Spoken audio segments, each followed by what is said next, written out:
Peace and blessings, everyone. Good afternoon, and welcome to another episode of the Halftime Coach and Adjustment Show with my brother from another Philly halftime. I'm your co-host, Coach Ed Gladney of Coach Ed Gladney's Amazing World of Sports, and also on today's episode, welcoming aboard Coach Dante from the East Coast Gridiron programming. How's everybody doing today? How you doing, halftime? I'm doing good. Doing That's good. good. Another day, just trying to relax from all my work. Where the kids at? One's sleeping and the other one's just running around somewhere. What about Mrs. Halftime? She's somewhere She around just here. she's always chasing the one kid down. All right, all right, all right. And what about you, Coach Dante? How you doing, man? I can't complain, man. Woke up another day, beautiful outside, you know, trying to stay busy. I slept in a little bit today. I had kidney stones like 2 weeks ago, so Oh wow, man! I'm glad I'm taking you better. So glad that you're yeah, here, man. So I've I'm had them like over 20 times, so it's really. hereditary. But yeah, it's hereditary for me. So, Oh wow.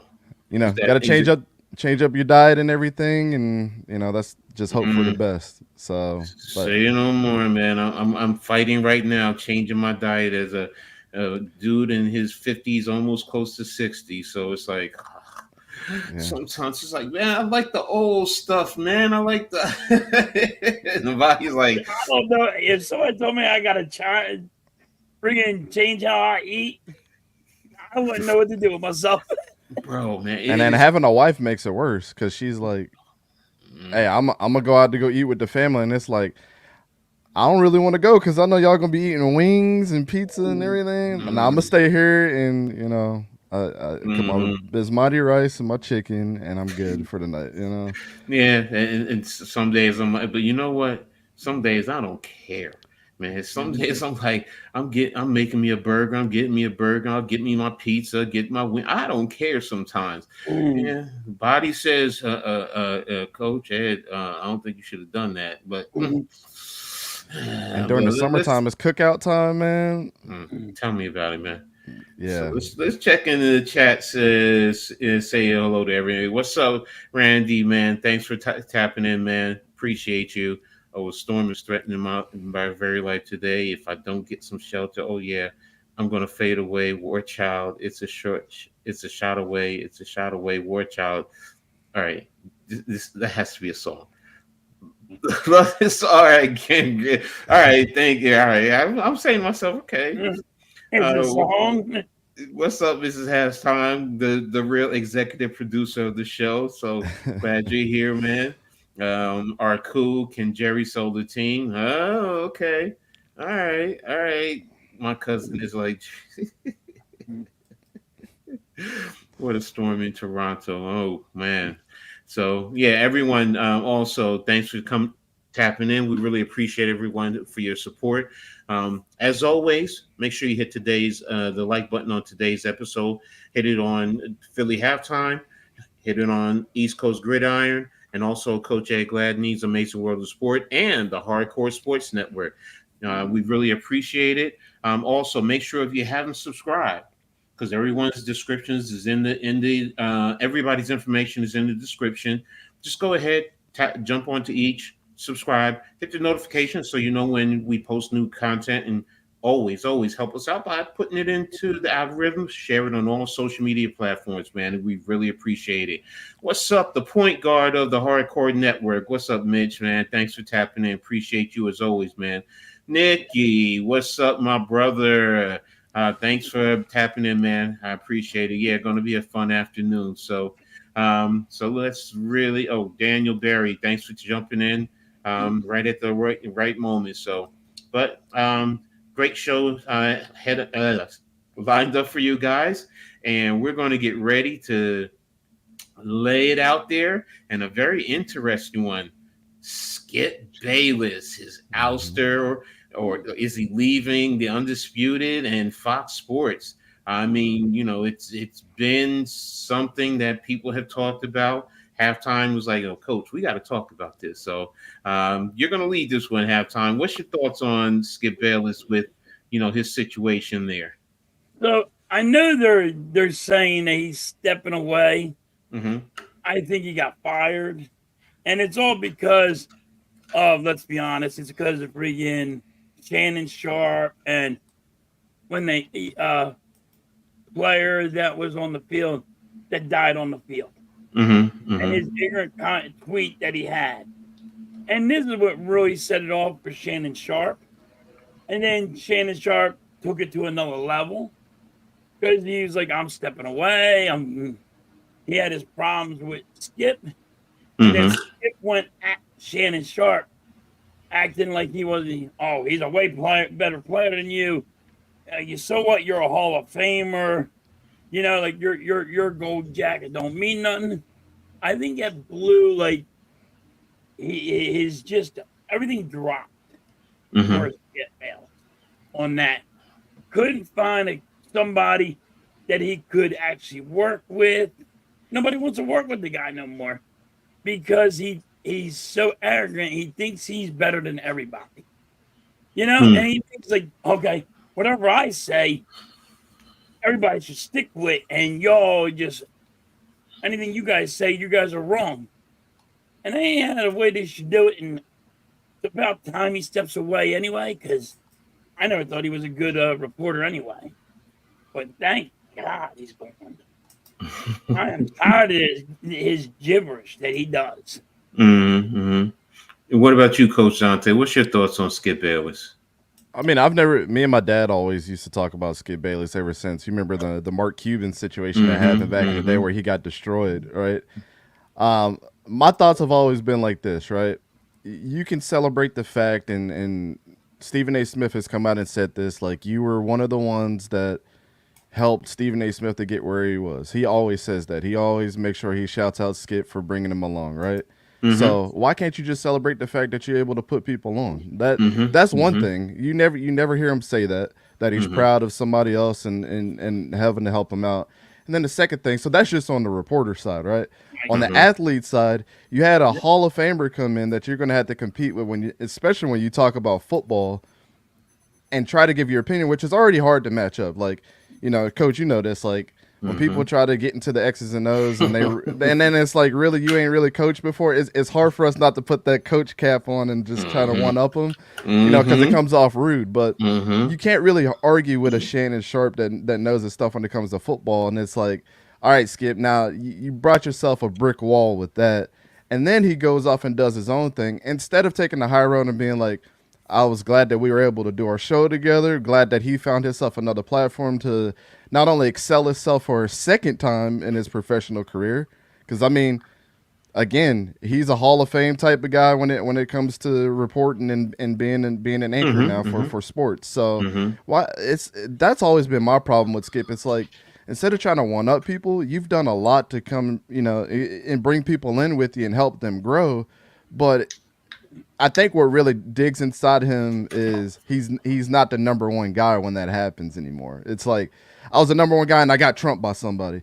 Okay, I was the number one guy here and then I got trumped by a professional Hall of Fame athlete now, and it's the ratings are starting to go down, and you can't just be bitter now. Like, he could do that for somebody else, and instead of him being so bitter to all of the sports media and the sports world, because that's the way it comes off. You never celebrate those guys' successes when, in fact, you had something to do with that. Like, they couldn't do it without you.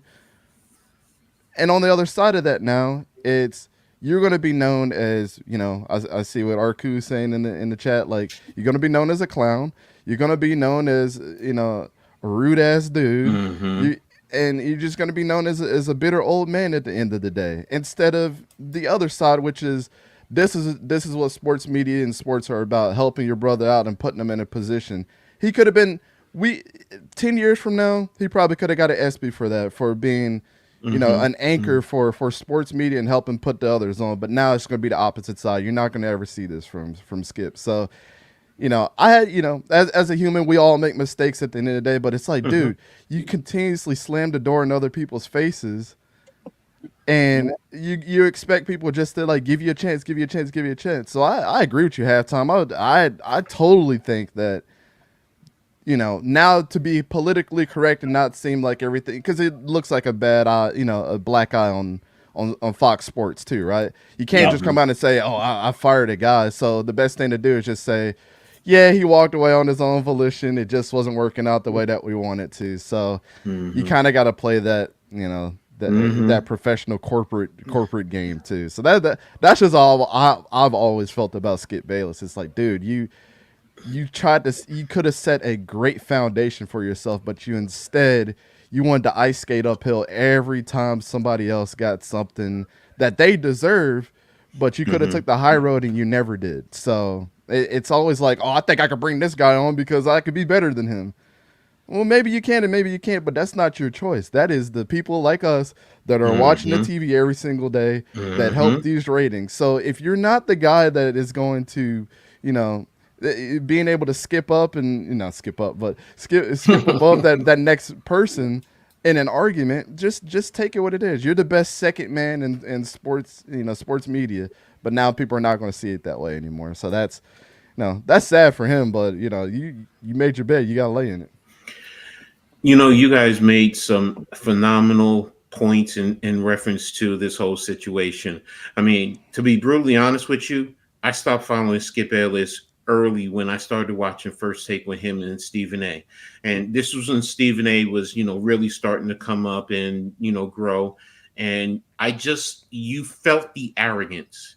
You felt like, and it turned me off quickly. So when he left First Take, that's when I stopped watching or anything associated with him. Yeah, I know he went to other programs and then people asked me and I said, no, he's not my cup of tea. I don't begrudge anyone else. If you like them, do you enjoy whatever. But for me, no, the level of arrogance, it's like, well, first and foremost, we all are smart. We know sports.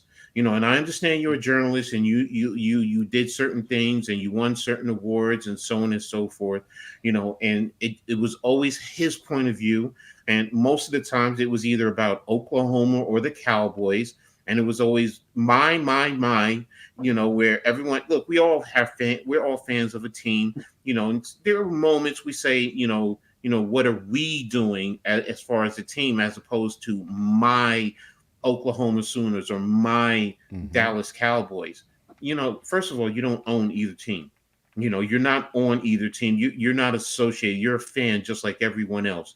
So your level of arrogance and disrespect sometimes, I used to say, okay, well, are they putting on a show for us? So I tried to go that route. And then when he left and you hear all the stories, it's like, okay.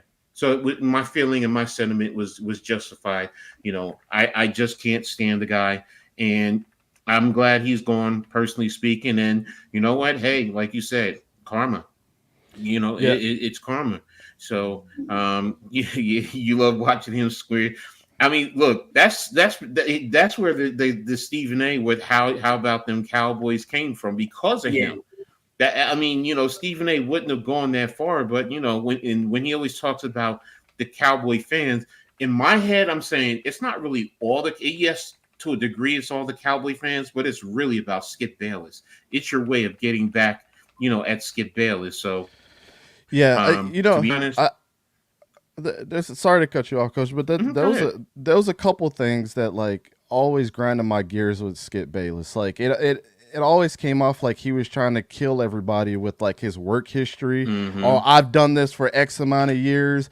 Well, that's just like, we just hired a guy that's been in my field of work for many, many years, but I'm your boss. So it is what it is. You're my employee. I don't care about your age and your work history, but how can that help our team out? Because I'm never going to hold that against you. But that's always what it seemed like. It's like, I'm trying to kill you with the fact that I work harder than everybody, and instead of putting that much energy and just proving the fact that, like, yeah, you've had this amount of years under your field of work, just try to be your best. And I mean, I've struggled with that. A lot of people have struggled with that too. And that's like a learning curve. Okay, I'm in my 30s, and I had to learn that in the last couple of years, like real quick. Like, it is what it is. But dude, he's an older gentleman at this point in time. Like, dude, you have a mindset of a teenager, and you got to grow up from that. And then also having a guy like Shannon Sharpe on your show, or like other athletes, instead of just what would have been a better show to me is instead of trying to argue with those guys, because you can't argue with experience. I mean, it just is what it is. You need to put that on a T-shirt. You can't argue with somebody else's experience, especially a Hall of Famer. So instead of just asking their opinion or get into a discussion where you're asking them questions, almost like in an interview type of situation, that would have made for a better show because you would have taken the back seat as a guy that's never played the sport, and you would have went and made that guy elevate himself and educate everybody else. That would have made for such a better show because, you know, when Shannon Sharp, I remember when Shannon Sharp and T.O. were on the same show as him, he was talking about, you should be in the Hall of Fame. And then Shannon's like, are you serious? The dude's number 2 all time and like all receiving stats. You're talking about he doesn't deserve a gold jacket. Like just sit back and shut up at this point. You know what I'm saying? Like I think everybody else watching that was like, bro, I would just shut up. You got 2 Hall of Famers sitting in front of you, bro. Exactly. Your opinion don't matter at this point in time. Exactly. And Kelly, thank you. Great point. As far as the journalists, I'm not even going to, that's, their debates over that. So that's fine. But, he just tries to get interactions and reactions from people rather than any real analysis or opinion based on fact. And I agree with that. He's just always trying. It just always comes across that he's trying to get some type of reaction along with his level of arrogance. But he wants you to react, and then he wants to try and come across as I'm smarter than you. So you react, and now here's my opinion, and my opinion only matters because I'm Skip Bayless. So what he does, the Damar Hamlin situation totally killed his career. Like, I think it's just like you said, before halftime, like that was a death by 1,000 cuts. It didn't happen right away, but it's been chipping away at him all these years now down the road. And now that, Shannon's leaving and the network's not doing as well as ESPN and just stuff like that, like you guys aren't the primetime thing anymore. And it's because of him. Like it's hard to work with somebody like that, Mm-hmm. Now, I'm unfamiliar with what happened with him and Richard Sherman. So if you guys know, just enlighten me. What he's talking about is Richard Sherman went on there and but he went live, but he was on like the computer and he was just, oh yeah, I remember this. And they were talking to him and he said, yeah, I'm smarter than you. I graduated from a better college than you. I got a better IQ than you are. And Richard Sherman went deep at him at this one. And he's right. He made Skip Bayless look like a little, like he wanted to crawl in a ball and cry because he was just going at him. That's because Skip runs his mouth too much. And that's what Richard Sherman said. You run your mouth too much. Shut up and listen to what people have to say. Yeah, and some people took that interaction as like Richard Sherman was like trying to put himself on the pedestal. But what people didn't really understand, and this is one of those other things, like psychologically, yeah, it comes out and it seems like Richard Sherman was being a rah-rah guy during that. But what people don't understand is the reason why Richard Sherman went so hard on him is because he was giving him a dose of his own medicine. You're going to throw your accolades out to me. And everything that I've accomplished in my, I think he was like 24, 25 at that point in time. Like, I've accomplished way more than you. And, at this point in time, I'm being celebrated for that. It wasn't the fact that he was just trying to do that out of the blue. He was trying to give him a dose of his own medicine, which is like, I'm from Stanford. Everybody's going to hate me after this. But like the real people that know what I'm doing, they're actually going to understand and they're going to be on my side. So, yeah, I mean, he literally put him as a pawn on the chessboard and told him to do whatever he wanted to do. Yeah, exactly. It was actually cool. And then I kind of did not like when Richard Sherman went over there to talk to Skip, but I'm like, everybody thought, oh, it's going to be headbutting and all. And it was, Richard Sherman's just started, he had to calm down because he was been in trouble so much. So he had to calm down. He couldn't be, he's like, all right, you're going to do this, but there's rules to hang out with Skip Bayless. You can't really butt heads. You got to kind of bow to Skip. And that's how it's been. And he's been babyfied. And now they're like, all right, You're a grown man. Get out of here. I mean, look at Shannon Sharp now. They got rid of Shannon Sharp. He went and got his own little podcast, YouTube. That thing is blowing up like no tomorrow. It's the best sports podcast. He's going on First Take.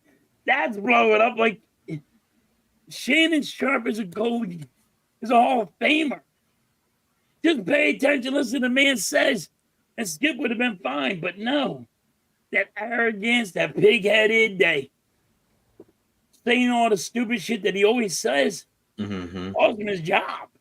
And I love it because I can't stand Skip. And Mitch, to your question, my personal opinion, I don't even want to say it's retirement. It's just, you know what? Just go off into the sunset and live your life and just disassociate with society as a whole, man. Just because you're probably going to say something and you're going to say it to the wrong person in the streets and they're not going to take too kindly. And you know what? They're going to go upside your head. And, most people are not going to feel sorry for you. They're just not. But it's like that fighter in boxing or MMA that says, I still got it. And then you watch him in 5 straight fights get his ass kicked. And you're like, bro, you should have retired 5 fights ago. This is hard to watch. And people don't know that their floor has been met.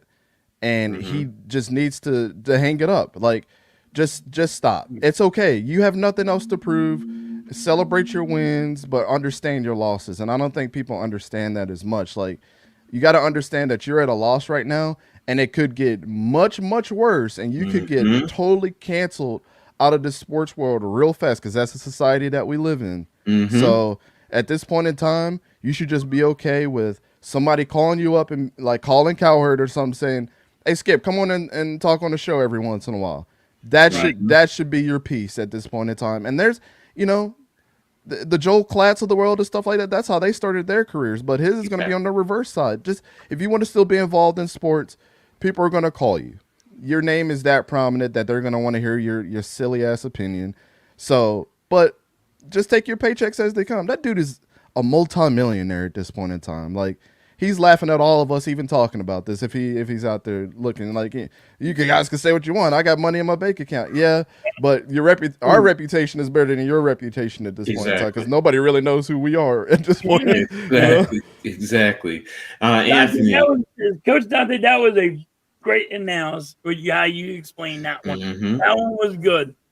Appreciate it. Anthony, do you guys think Skip has become like Howard Cosell at the end of Howard's career, where he hated working with younger talent or other people in general? I mean, I could see the similarities, and I understand it.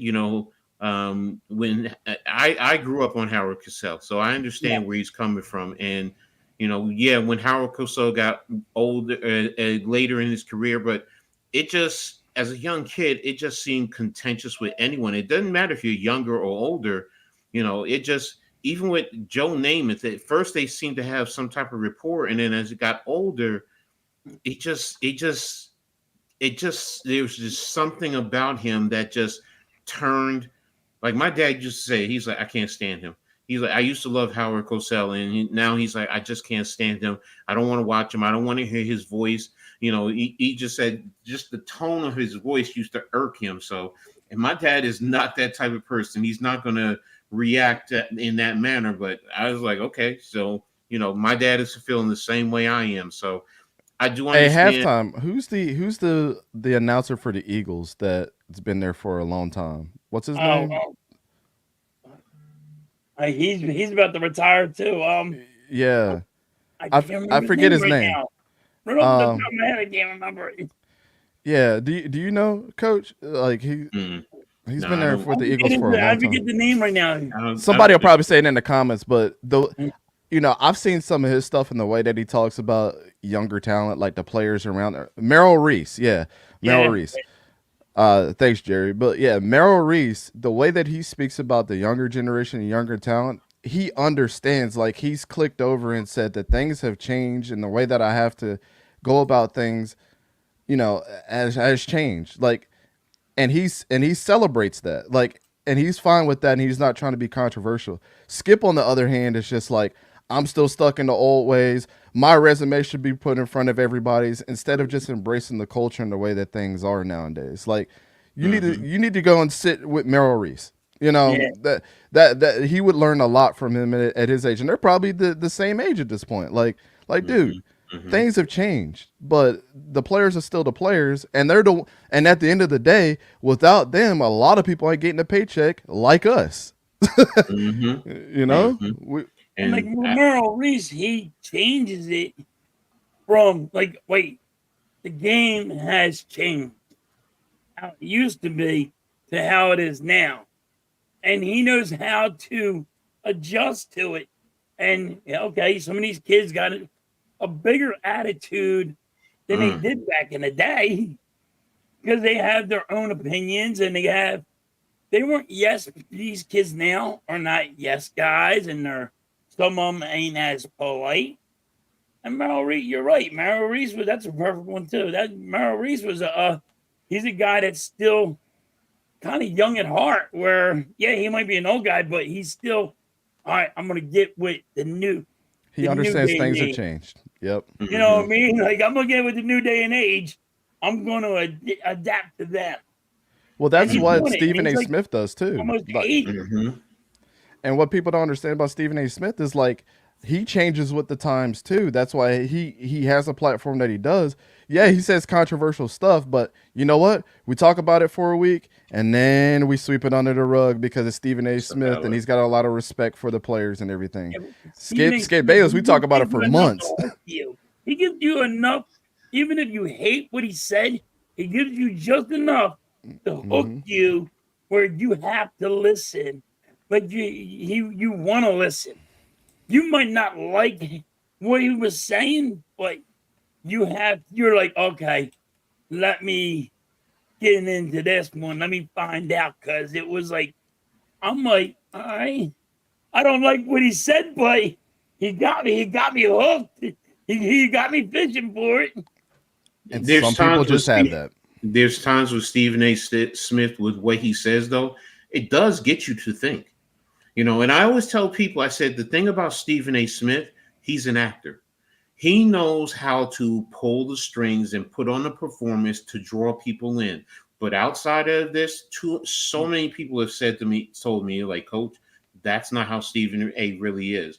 He's a real laid back, a little, trying to, stay to himself if he's out in the public eye. And I understand because, of his name and his reputation. But so many people have said, no, he's just, he's putting on a performance, and that's the point. It's entertainment. He has to entertain so people can continue to come in, So and it works. And look, he's about ready to be probably the highest paid sports talk show host out there, And I never thought anybody would pass Mike Greenberg, but here comes Stephen A. And I think he's about to what make 35, 40 mil. I'm I sorry. thought he was going to make 25 million. No, I think it's up to 35. Last time I heard that 35 to 40 mil that per year that ESPN is supposed to be offering him. And Mike Greenberg needed Mike Golick. And you Yes, can he see did. where that is. Yes. And Him drop that's off the when, like, difference. Golick went away. Stephen A could do it by himself. Exactly. Mike Greenberg can't do it with, and you see it right now. The morning shows and everything, he's doing it with like 3 or 4 other guys every single morning. Look. So it's like Mike deserved a lot of that credit that Mike Greenberg got for sure. He didn't get that credit, and that was a shame. I'm like, that's why he left. Mike. He felt like he was getting swept under the rug every I show. loved Mike and Mike, man. I loved it. So I don't watch ESPN anymore. That was my favorite one. The only one that I really watch now, I have to admit, is Unsportsmanlike. Chris Canty, Evan Cohen, and Michelle Smallman. It's just the way they come across, and I get it. Not everyone is. First of all, not everyone is up that early, but I get it. Some people, they don't like Michelle, for whatever reason. Some are like, oh, I don't like Evan because he comes off sometimes as a little goofy. So but for me, it was that's the one show on ESPN I watch. After that, I don't really watch any other one.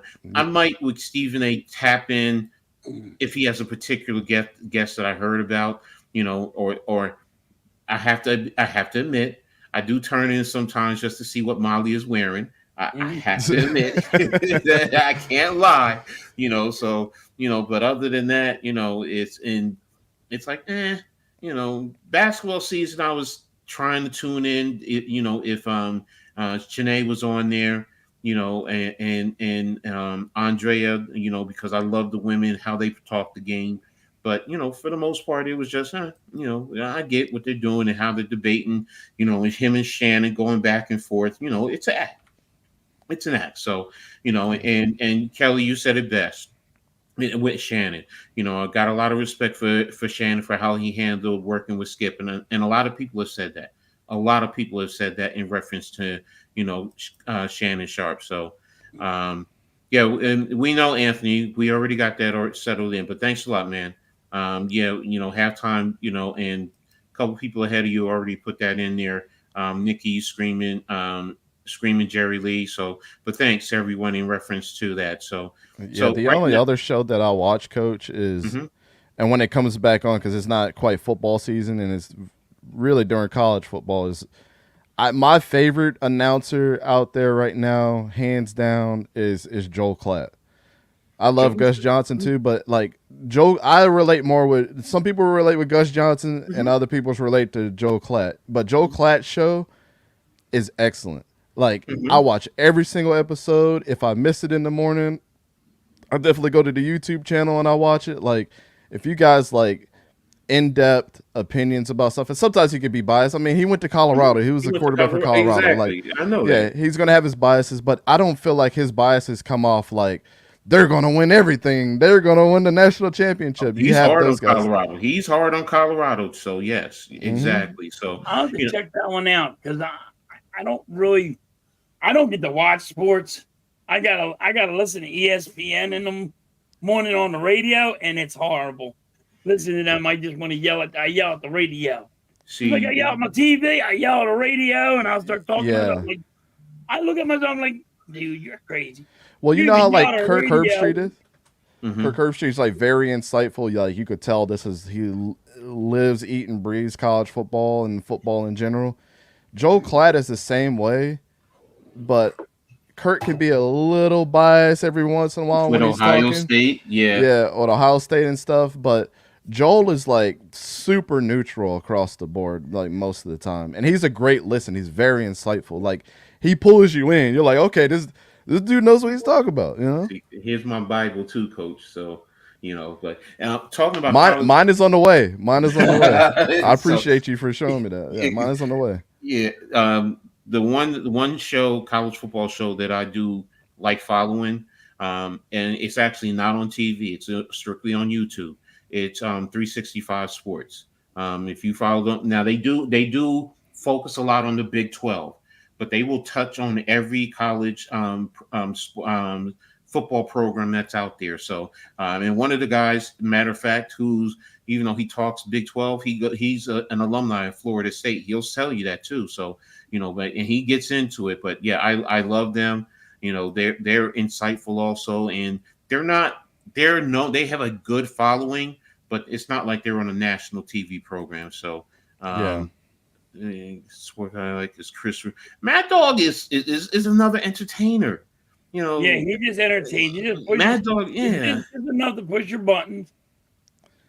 Yeah, and either you like that or you like the insightful version, because that's what it is. It's like I think about that with our channel. Like, yeah, we can get silly every once in a while, but it's usually like straight to the point. Like we try to give you great analysis on everything, and I understand that some people are not gonna like that.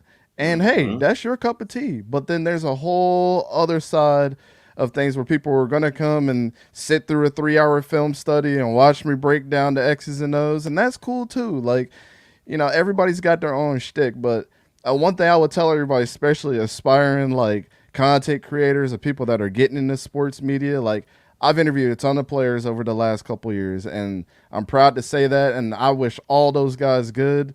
But at the end of the day, I do this because I like football so much, Mm-hmm. and I like to get in the nitty gritty. And coach knows I've coached, I've played. Like Mm-hmm. we understand on a different level, but I don't feel like I have to be like silly and stuff all the time unless I'm streaming a video game or something like that. You know what I'm saying? Yeah, I catch you in video games too. Then I do. I Yeah. catch you with, So yeah, sometimes I'm just sitting back there watching, and Oh, that's all good. Yeah, it's still yeah. lurking. So It's fine. mhm, I watch some of your stuff, like watch your video games or watch you mhm, guys talking, but I never say none. I stay in the mhm. backfield. That's where I belong. Same I that feel. all I just good, stay in the man. back, All good. man.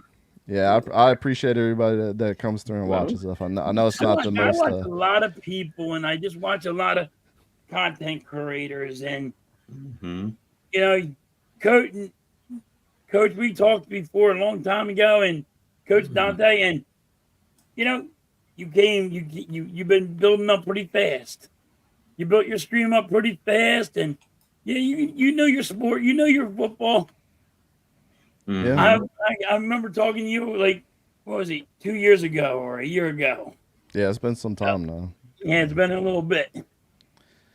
Well, it's since we're now getting into that phase, this is where we're headed now.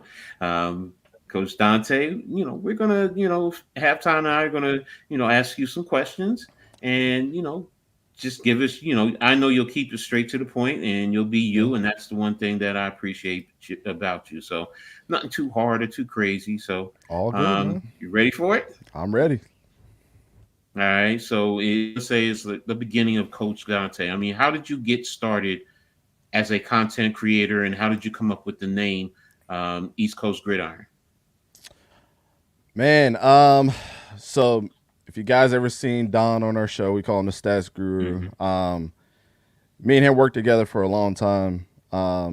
He's a data analyst, and I'm a engineer on the back end. So we always used to work together on a lot of different projects, even backing him up sometimes. So we would get into these discussions at work. Now this was back in like I want to say like 2018, 2019, Mm-hmm. sometime around then. Mm-hmm. And I had a coworker one time. I called him on the phone to ask him something, Mm-hmm. and they was like, I didn't even know this was you. Like, that's early in the morning when your voice is a little different. They're like, you got a voice for radio. And if you ever heard Don, Mm-hmm. Don sounds like Mike Mayock. I always used to tease him like, you ever listen to him talk? He sounds like Mike Mayock. So and then he started getting into like some voice stuff. He used to do like our recording, like on the the IVR when you call in for your bank balance and stuff. You heard his voice, Mm-hmm. and I was like, bro, we should just start talking football because we used to get into these like heated discussions about stuff or like my opinion. I always say I think on my own.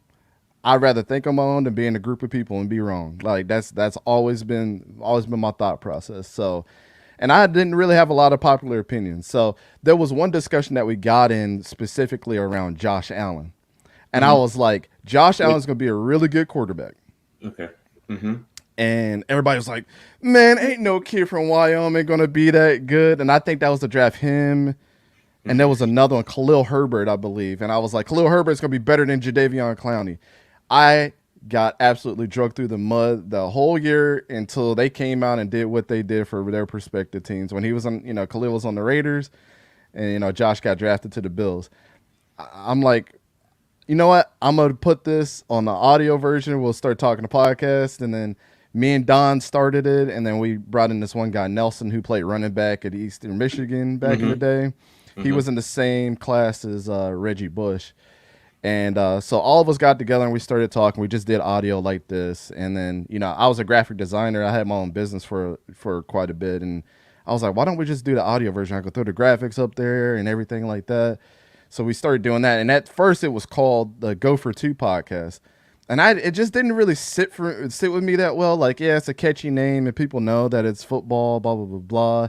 And I saw some other channels start popping up with that name, and that name just never really sat with me. Like, man, this is something that is my own. Like, I feel proud of this. Mm-hmm. So we took like a 2-month hiatus, and this was back in 2020, like in November, because we relaunched the channel in 2021. And I said, let me think of a cool name. And the Gridiron like name just was sticking out to me. I'm like, whenever you hear Gridiron, you know it's football. It is what it is. You know it's football. And then I was like, well, all of us are on the East Coast. I grew up on the East Coast. Regardless of where I moved, it's always been on the East Coast. And it doesn't really mean that, we talk about just East Coast football. Like, we talk about everything. It's more so just like the location of where I grew up and where I feel like home. And Don was the same way, and Nelson was the same way. So we renamed it the East Coast Gridiron. And everybody calls us ECG. And that was like kind of the point, was like, yeah, we kind of have a long name. But whenever we go on somebody's chat, everybody's like, that's ECG. And whenever you hear us, it's ECG. So I thought that was cool. And, so we restarted. We restarted the podcast, and we started doing live streams. We started connecting with other people. And that's kind of just how we got started, man, was like, how can I give my rants and my talks and my feelings and my experience about things. And Don brings the stats. And then Nelson was the person that played at the collegiate level. How can he bring his stuff? And he's coached before too. So it was a really cool dynamic that way. And it just kind of, people come and going, and it's going throughout the years. And I always told the guys, I said, my major goal is to grow this as big as possible.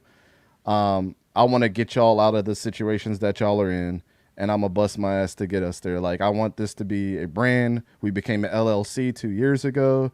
We pay taxes like everybody else. And I'm like, I want to interview players. I want to be down there in the weeds. And by God's grace, we've done all of that at this point. And it's just continuing. Like Halftime said, it's just continuing to grow and grow and grow.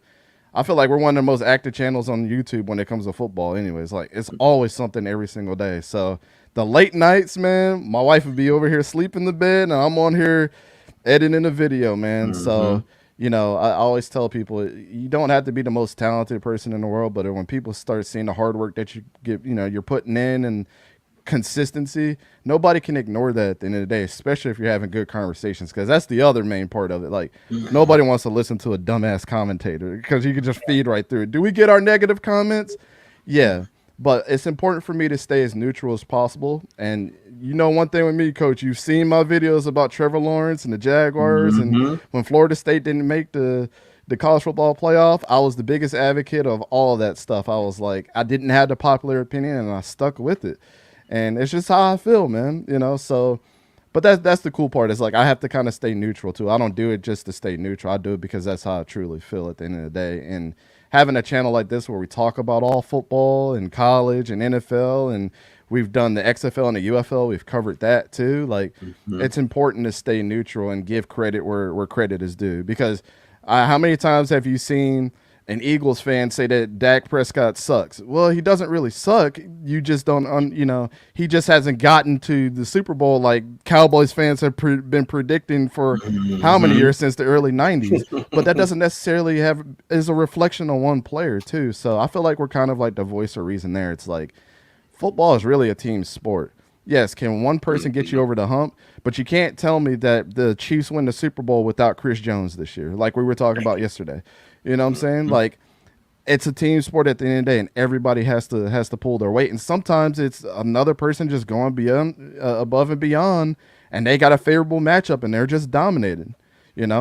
How many one-year wonders have we seen in the NFL that just do that for 1 year and then they just fizzle out? Like, exactly. Nobody's Aaron Donald on that consistency level. Not, we haven't really seen a player like, I think that he's the greatest player of all time, to be completely honest with you. That's a hot take.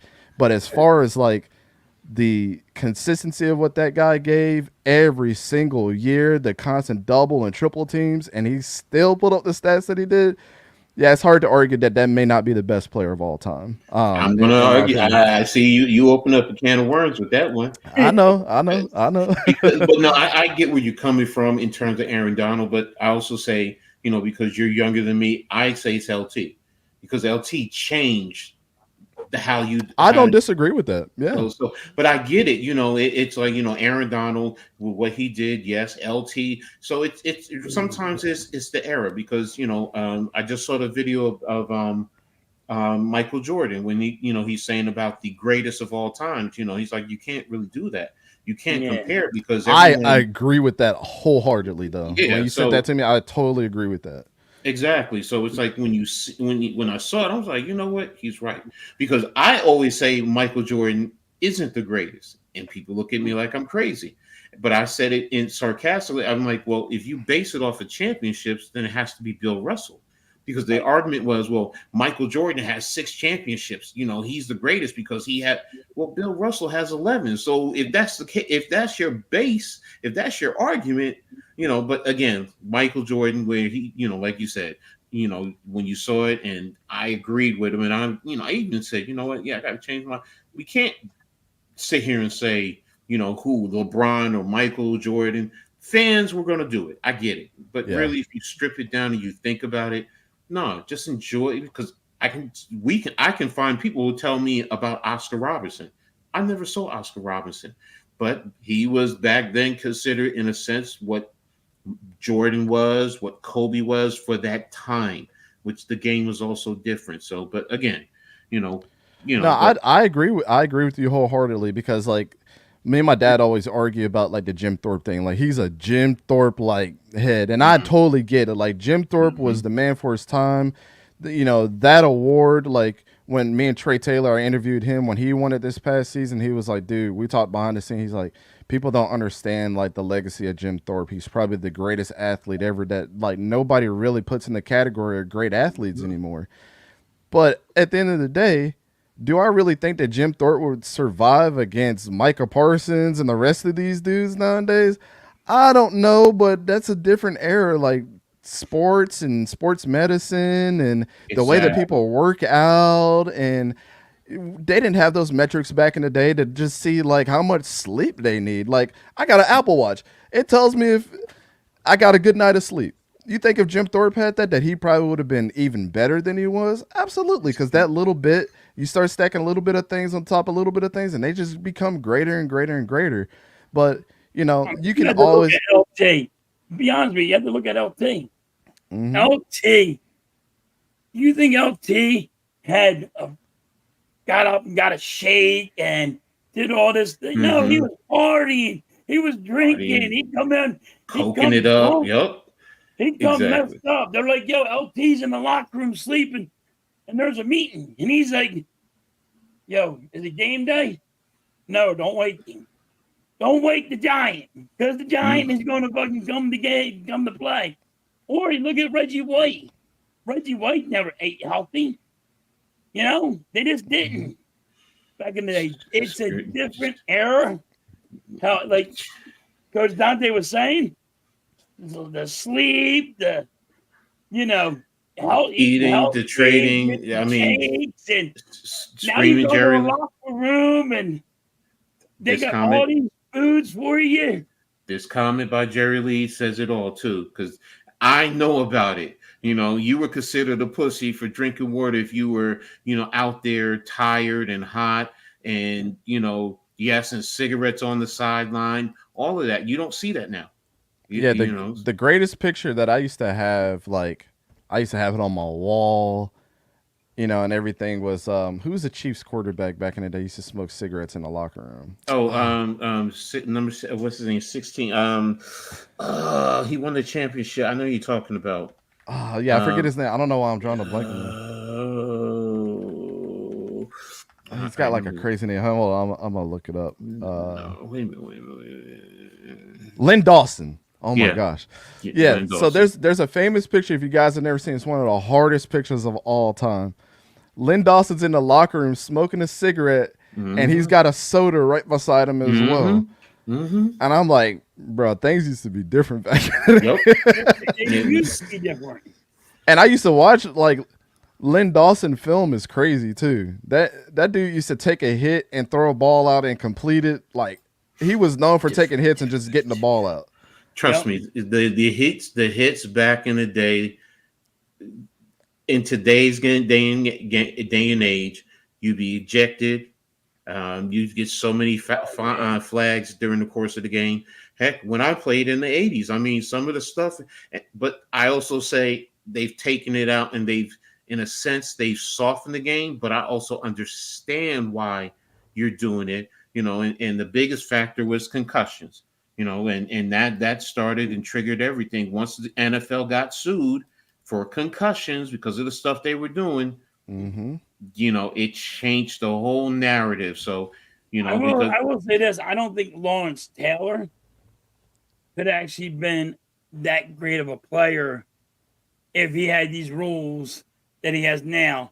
He would have been the guy getting the fine. he said it. He said it. There was an cannot interview. He play. said I couldn't play in today's day and age. He's like, I would get fined, and don't mess with my money. Number one. So yeah, he said it.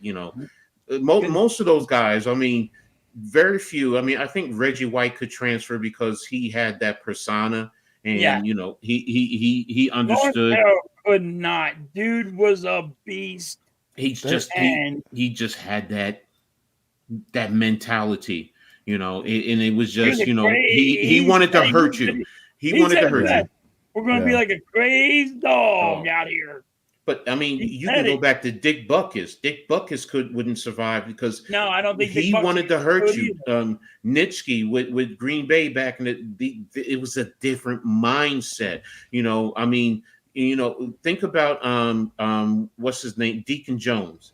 One of Yes. Deacon Jones's greatest move, and he said it, he mastered it, was the head slap. Yep. But now that you can't do that. But they made rules. Exactly. The old guys made rules for now. Exactly. I mean, like, you see this, like the new tackle that they just have, you're not allowed to do, where you grip on somebody and go dead on them. Yeah. With the dead weight. You're not allowed to do that no more. Me and Joe Green used to trip ACL. people. You can't do that shit no more. You can't do it no more. So it's like he used to club you in the knees. Like nobody does that. The clothesline was legal back in the day. You can't do that now. Yeah. I mean, and that goes back to the 40s. I mean, I've seen videos where guys get clothesline and you're like, wow, you can't do that nowadays. Spearing. Yep. They used to line you up and hit you right in the spine of your back too as a quarterback. Dawkins was good for the spear. He really knocked people out. Yeah. So Yeah, nowadays, it's crazy. Like, I mean, I even hate some of the rule changes. Like, I don't know how you feel about this. I don't know how you guys feel about this, but like one thing that annoys me is the catching rule. It annoys me so bad. Now here's where football always contradicts itself. If I catch a ball, right, with two hands and I get slammed to the ground and the ball ends up moving, it's an incomplete pass because I didn't maintain control. Yeah. Your knee is down. Your elbow goes down before even the ball hits the ground on most of those cases. But I'm considered a down man in any other situation. But because the ball move is an incompletion, come on now. Like, that's a contradiction. that was the Megatron rule. That was that Megatron rule back with that touchdown. And it was just like, because now you can't control the ground, man. Like, I don't understand. It's the video. It's the video because now you take it and you're slowing it down to frame by frame. Well, if you do that, yes, everything is going to, it's going to change the narrative. So it's like, but if you're watching it, what do your eyes tell you? Like with Coach, I always say my eyes don't lie to me when I'm watching film. Everybody can talk all this other stuff, and yeah, you can slow stuff down, and I've done that. But when I speed stuff up and I look at it, and I'm just like, my eyes ain't lying to me. I see what I see, and that's what's the old saying? In terms of pornography, I know pornography when I see it. I may not be able to explain it, but I know it when I see it. That's facts. There's certain things in the game of football, just like you're saying with a catch, the point of going to the ground. It's like, but other times you could let the ground, you can control it and hit the ground. And as long as you maintain control, it's like, well, wait a minute. But now we've seen some amazing catches get called back. They have a rule called the ground can't cause a fumble. So how is it when it hits the ground and moves a little bit, that's an incomplete? Now, if the ball's like popping completely out of the person's hands and stuff, I get it. But like Jordy Nelson back in the day, what's going to give? Something's got to give. Jordy Nelson got so many calls called back, and I'm not a Packers fan, but how many amazing catches did Jordy Nelson have to go up one hand, grab something, bring it back, and he hit the ground, and the ball moved a little bit, and they're like, no touchdown.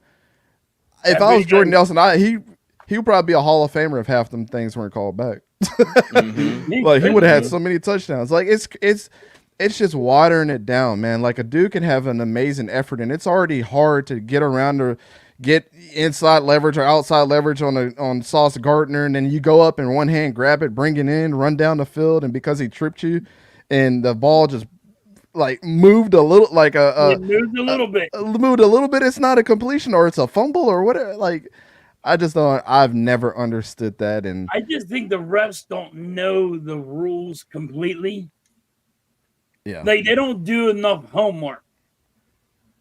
And they don't do their work. They don't put the work in that they're supposed to, and they don't understand. Like when they read okay, this is the rule. They're not really understanding the rule, and they're not going to higher ups and saying, "All right, what the fuck are you guys talking about? What do you mean here? Like how far is the ball moving that it's not a catch?" I think they do. And you go like this, and the ball moves a little bit. I do understand the rules, but they're going like my kids always say, like I'm Captain Literal. Look, I'll take your words and I'll use it against you. And I'll say, well, this is my interpretation based on the wording. And I think that's where it is. It's a lot of times it's the wording and how it's interpreted, because I do think they understand the rules. It's just that sometimes they're being way too literal. But then again, it's kind of hard because if you're not literal, somebody's going to try and play it. Because look, I'm a coach. I'm telling you the truth. I'm always going to try and push the envelope as much as I can within the rules of the game. I'm going to try and push the rule. I'm going to try and push the envelope. absolutely. All that 1% that you can push that totes the line is still within, and it's still within the rules. Like, why wouldn't you try to squeeze that little bit of juice out? Exactly, and I think that's where the referees come in, because they know this. They also know this. We as coaches, as players, we're going to push the envelope. So they're trying to be very literal and take away any grayness and try and make it black and white. Well, sometimes you just can't. You can't, and that's why I say sometimes, you know what, they're good at their job. Now let me as much as I can complain about the officials, they're good, but I know what I see. And sometimes it's like, okay, I know you guys know what you see, and then you run to the replay, and sometimes you want to let replay be the end all be all, where it's just like, you know what, just make a decision and go with it. If they overturn it, they overturn it. Don't let replay do your job for you. You know what I compare that to? And I totally agree with them flagging this call. But when Pittsburgh was playing against Wake Forest in the ACC championship and Kenny Pickett went for that fake slide, there was everybody on the planet was like, ooh, yeah, that's going to get some people hurt. But on the other side of that, I was like, damn, that was smart too. Like exactly. If you wanted to, that's what we're talking about, pushing the envelope, just that 1%. But exactly. During that week when they said, okay, that shit's banned now, nobody was disagreeing with it. We was like, all right, he got one off and it was cool. But that's the type of stuff that makes history in a good way. Like Kenny Pickett was just smarter than everybody else and took the advantage of that, and that was cool.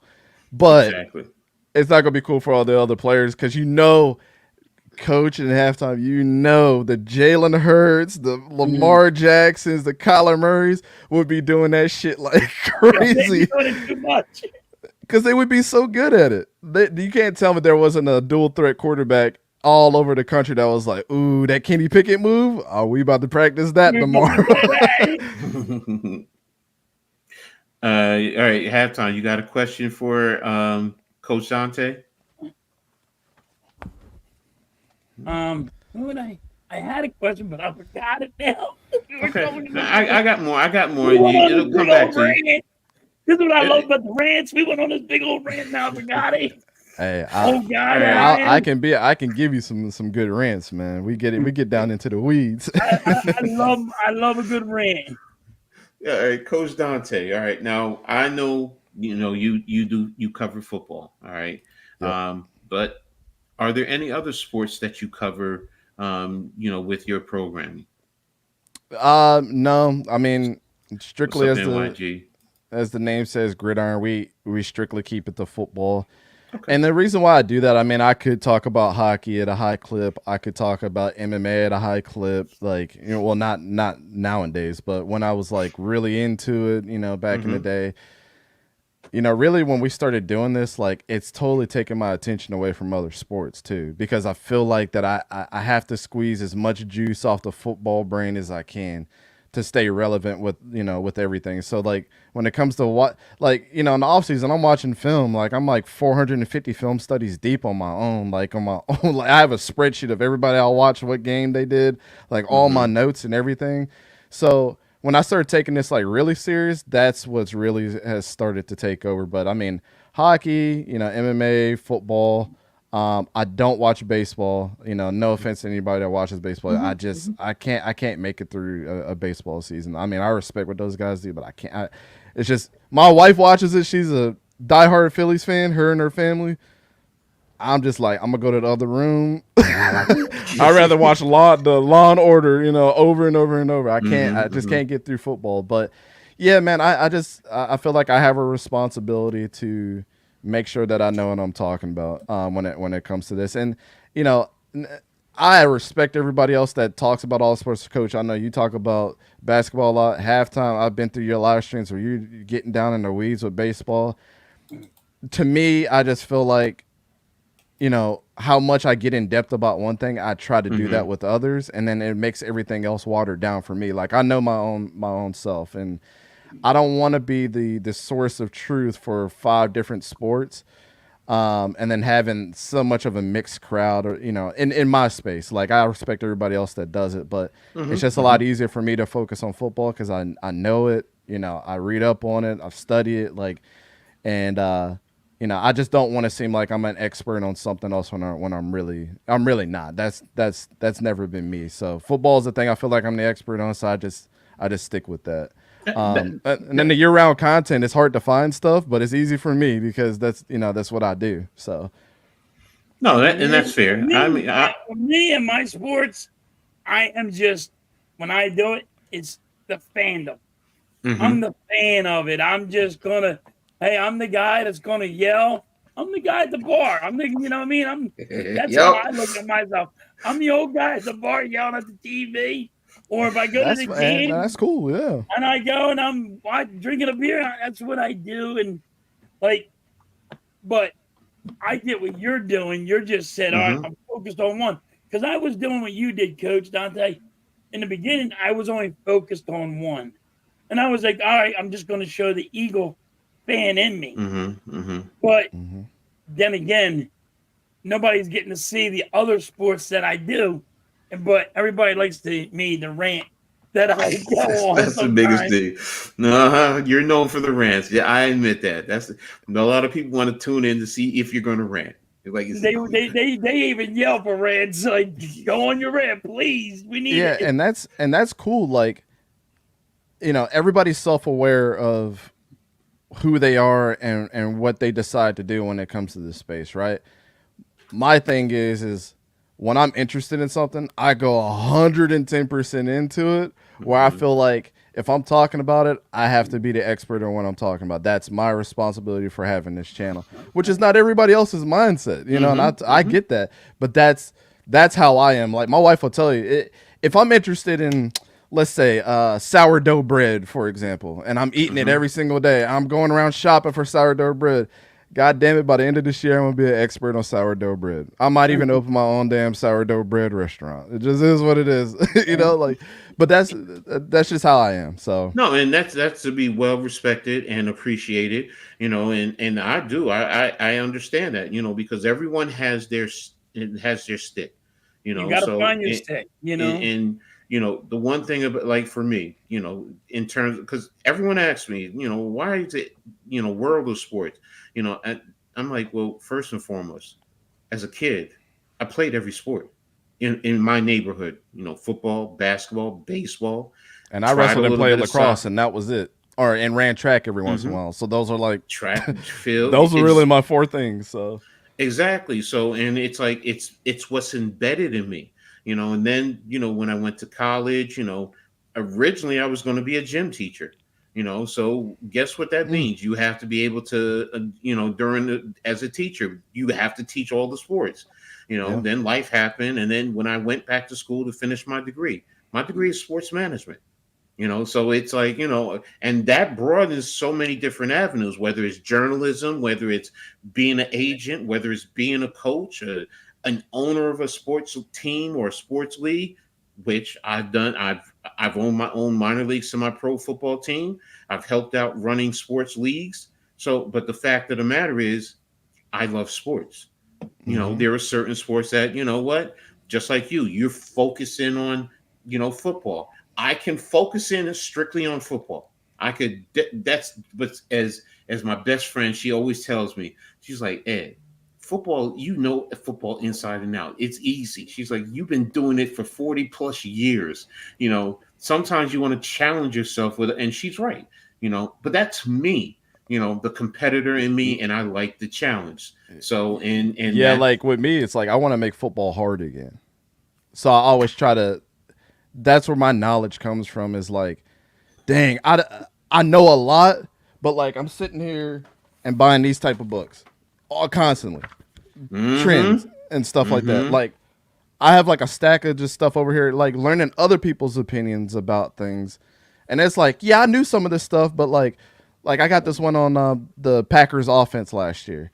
And the one guy was like, well, here's what Jordan Love did last year that not all the quarterbacks did. The way he goes through his progressions is probably the best in the league, but nobody acknowledges that, and he draws that out. So it's like it's stuff like that I'm like, man, I don't know it all, and this is hard to learn again. Like I want to be able to relearn something new, because and we look at the NFL like this too. Was a spread offense a thing like 10 years ago? Nope. Maybe a little bit when Chip Kelly got into the league, but no, it was pretty much non-existent before that. It wasn't non-existent, but there was sometimes where people use it as like a trick formation and not like as a standard formation. I will say something that's controversial when it comes to the spread offense, because in all actual purposes, the spread offense has been around for the longest while. It really has, because you can go back to Eric Coryell. Technically, they were running. Now there are different principles. The run and shoot is a variation of the spread offense, because in principle, the spread offense is about spreading the field, as opposed to condensing it in two backs in the backfield, tight end, the receiver, it got away from instead of going to 21 or 22 personnel, you're going to 11, and then you spread to 10 personnel and then empty, so in the run and shoot, now it's different, because, you're taking, it's almost like a half, instead of a true drop back, I don't want to say it's a true sprint out, but it's a quarter sprint out. And the way the receivers are running their patterns and the concepts and the combinations, and the air Coryell, like I said, with Dan Fouts back in the day, I mean, airing it out. And, the old AFL, they were more airing it out and attacking the field, not only vertically, but horizontally. So, but then again, that's just me really taking the spread offense now and saying there are principles that are from that time frame.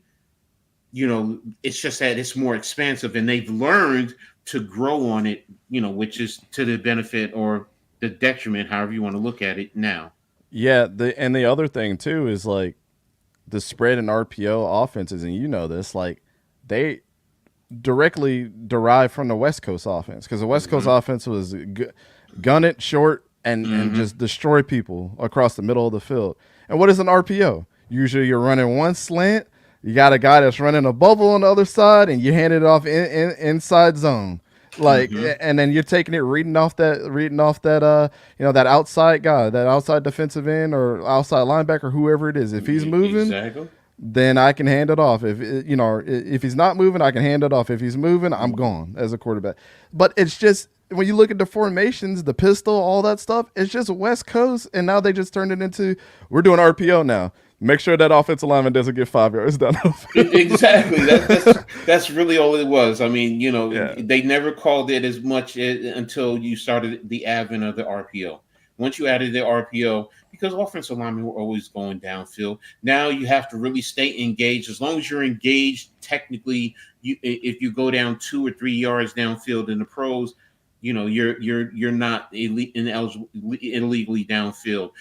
Once you disengage, technically you're supposed to try and it's going to be hard to do to get back to the line of scrimmage. You're not thinking about that as an offensive lineman. Yeah. So I mean, it's again, we could sit here and go into that. Yeah. So, but wait a minute, Anthony has a question for you, Coach. He said, "Do you agree with Coach Ed that the air raid is an offense that won't work by itself in the NFL? Or do you think and have other opinions that it can work by itself without being a hybrid offense?" Yeah, I agree with you wholeheartedly, and here's why. in today's game, the way that the running back is being used is being used in almost 3 ways. You got to be able to block, run, and catch, right? So when you're thinking about an air raid offense, what are they doing? Of course, it says it in the name. They're throwing it wherever they want to. It's really a quarterback-friendly system. And I know a lot of people say, like, it's a passing league. Well, yeah, because now, you know why they say that? Because we're getting a running back involved more than we used to back in the day. So you're adding him as an extra weapon. But the thing is when the running game does work for, like, a Christian McCaffrey, who does he have at tight end? A George Kittle, right? So whenever you limit yourself to just an air raid offense, you take a protection away from a guy like a tight end, and you're making him into a bona fide, you got to go down the field and just catch. And, say what you want about, like, Travis Kelce, for example. I think that they're probably the most air raidy type of offense. But again, they got Patrick Mahomes, which no other team in the league has a Patrick Mahomes. So, and it works for them. But if you try to get somebody to replicate the talent of what the Chiefs have on offense with Travis Kelce and Patrick Mahomes, that's a lot to ask for another team to go ahead and replicate that. You can try all day, but a lot of that off-script stuff works for them and Andy Reid, so you can't really duplicate it. So, yeah, I agree with you wholeheartedly. Like, if Mike Leach was to become a coach for the Baltimore Ravens, for example, you think that shit's working? No. Hell no. That's why Todd Monken is there in their offense to help settle down the fact that, like, yeah, Lamar, we'll give you enough weapons where you can throw the ball, but I'm actually going to utilize you as a runner as well. Where your skill set is there. He made him a better passer in 1 year. That's why he's the MVP of the league. But don't take it as fact that, like, Todd Monken runs a pro-style offense that's predicated around the run too. And when Greg Roman was there, he already established that. So when Todd Monken came in, there wasn't a lot that he had to switch around with the weapons that he had there. So, yeah, Coach, if you said that, I totally agree wholeheartedly. An air raid doesn't even work. There's never been an air raid. Let's see, the last air raid team to win a national championship, it's been a long time. We're talking about old school Pac-12 teams that used to use that probably like back in the early – no, Colorado. Colorado with Cordell Stewart was probably the last one. I wouldn't say that was an air raid. Yeah. Because they still had the run. They were major West Coast too, yeah. Yes, and they still had the run with that. So, I mean, Mike Leach, God rest his soul, he was the master of it. But what people don't like if you watch him, Mike Leach pretty much had all his plays on an envelope that he would write down. He didn't have to play big scripting or whatever. He would just sit there, look at it, and then call it off of how he felt. And what I always said is with that, the air raid becomes very predictable, and it's going to be easier to defend. You can run whatever concept. They're not really running a lot of concepts. Also, they're really spreading you out. And yes, they're using the pass to set up the run in a sense. They only run, and I think he runs like 3, maybe 4 running plays out of it. That's it. He doesn't really do that. Much running back it. is used as an extra blocker. They run 11 personnel like crazy in air raid, and you're not going to see that running back getting in the flats. That's why they really use him as a block, the running back as a blocker. They got it. That's it. It's a tight end and a couple other receivers, and they're getting inside of the box, which we always used to say inside the box is 10 yards, and they're digging you inside of there, and then they're going to throw it over the top. That's their version of chipping you away. Do that in the NFL like that? No, because your running game's so important. I mean, the only reason it works with Mike Leach when he was at Texas Tech and Mississippi State and in Washington State is because those teams in those conferences didn't play defense a lot. So when they went up against it, it was like, Oh, they're chipping us away 10 yards, 10 yards, slant.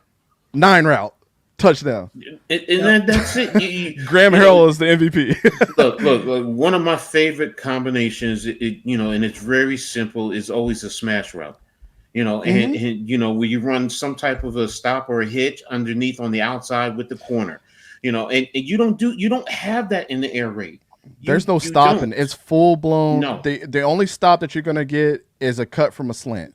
That's it. Bam, bam, bam. 3 steps, and then it's full blown sprint from there.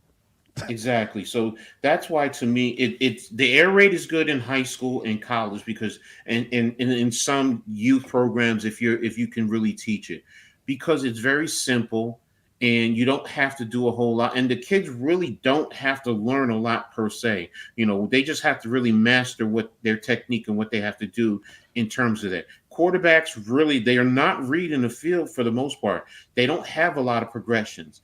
So it's like, I get it. I understand what it does. And like you said, you're playing a lot of teams that really don't play defense. You bring that stuff to the Big Ten. You bring it to the Big Ten where they really do play defense. Nope, it's not going to work. Mike Leach never had success at Mississippi State because of that, and he never wanted to adapt. Exactly. But when he was with Texas Tech or Washington State, he was piecing people. Man, but I'm a big Mississippi State fan in the SEC. That's the only SEC team that I root for. And I hated. I understood. I think he would be a good offensive coordinator in the passing game, but overall, as a play call, no. Hey, Anthony, the times that Mike Leach did win against those teams is when they had really bad defensive coordinators. Mm-hmm. Todd Grantham at Florida was not a good defensive coordinator. They used to say down in, and I'm a Florida Gators hater. I'm a Florida State fan, but I call a ball, a strike a strike. Todd Grantham would give up a 3rd and 15. He would, and it would be because Mike Leach is hitting him over the top for 20 yards. When you're not familiar with practicing against that from a week to week basis, it's hard to game plan around it. I mean, how do you practice that and you got to have a really fast team, because teams like the Chiefs, who I think are just an extension of the air raidy type of offense, think about the receivers they've had over the years. And I'll go down the list. Travis Kelce is probably the fastest tight end. McCole Hardman is a burner. Tyreek Hill is a burner. Sky Moore is a burner. McCole Hardman is a burner. And they just drafted Rashee Rice last year, who's a burner. And they drafted a couple more burners this year. The stupidest thing that friggin' I watched in that draft. Why would the Bills do that?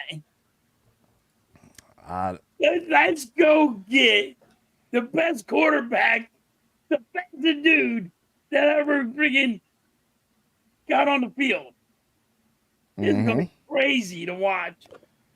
I'm just like, look at this kid. Watch this. Yo, just run. I'll give it to you. Yeah. But they've always had fast receivers. So, and that's what you need in the air raid offense. Them dudes are just burners. And then the Chiefs have always done that. Oh, Kadarius Toney is the best example. He's a burner, but can't catch the damn ball. But when he does catch it, he's incredible. But he should be. I'll give him that. It's a coin toss. Like, you can sit there, and if Patrick Mahomes throws it to him, you can just flip a coin real quick. And if it's heads, he might catch it. He's a coin toss away from not catching the ball. The difference between an option route and a traditional West Coast offense and a trigger route and what you see with a spread or an air raid offense. I mean, an option route can be in any offense. It just depends. That's hammy, yo. That's a giant. That's for us Giants. We call him Little Hammy. Oh, Kadarius Toney. Yeah. He's an incredible talent. He just can't catch, man. That's part of playing receivers. You got to catch the ball. He got to get receiving on his hand. He needs to put stickers on his hand. He needs to play punt returner and kick returner in this new kick return rule. That's it. He should just be a special teamer his whole career. Let me. Oh no, you were answering Anthony. Let me let you finish, and then I'll add. Yeah, I mean, option routes could be in any offense. It just depends on the coverage. If you're getting inside, outside leverage on the line of scrimmage. I mean, it can even be downfield for a tight end. Hey, if that middle linebacker, that Mike linebacker drops, you might need to go in and block him because he might. A lot of people like to disguise the blitz packages that they're doing, but that first 2 steps inside, he might go up and block. That could be an option route. It could be a block or into an inside slant if he's just moving, shifting to one side. Like, there's a lot of different stuff that can go on with option routes, and it really just depends on the personnel that you have. You need smart receivers run option routes. That's what we always used to say. The smartest receivers run it. If they're very simple-minded and they're not that bright, I don't want that guy running. I want him just to study on one route. Like, it is what it is.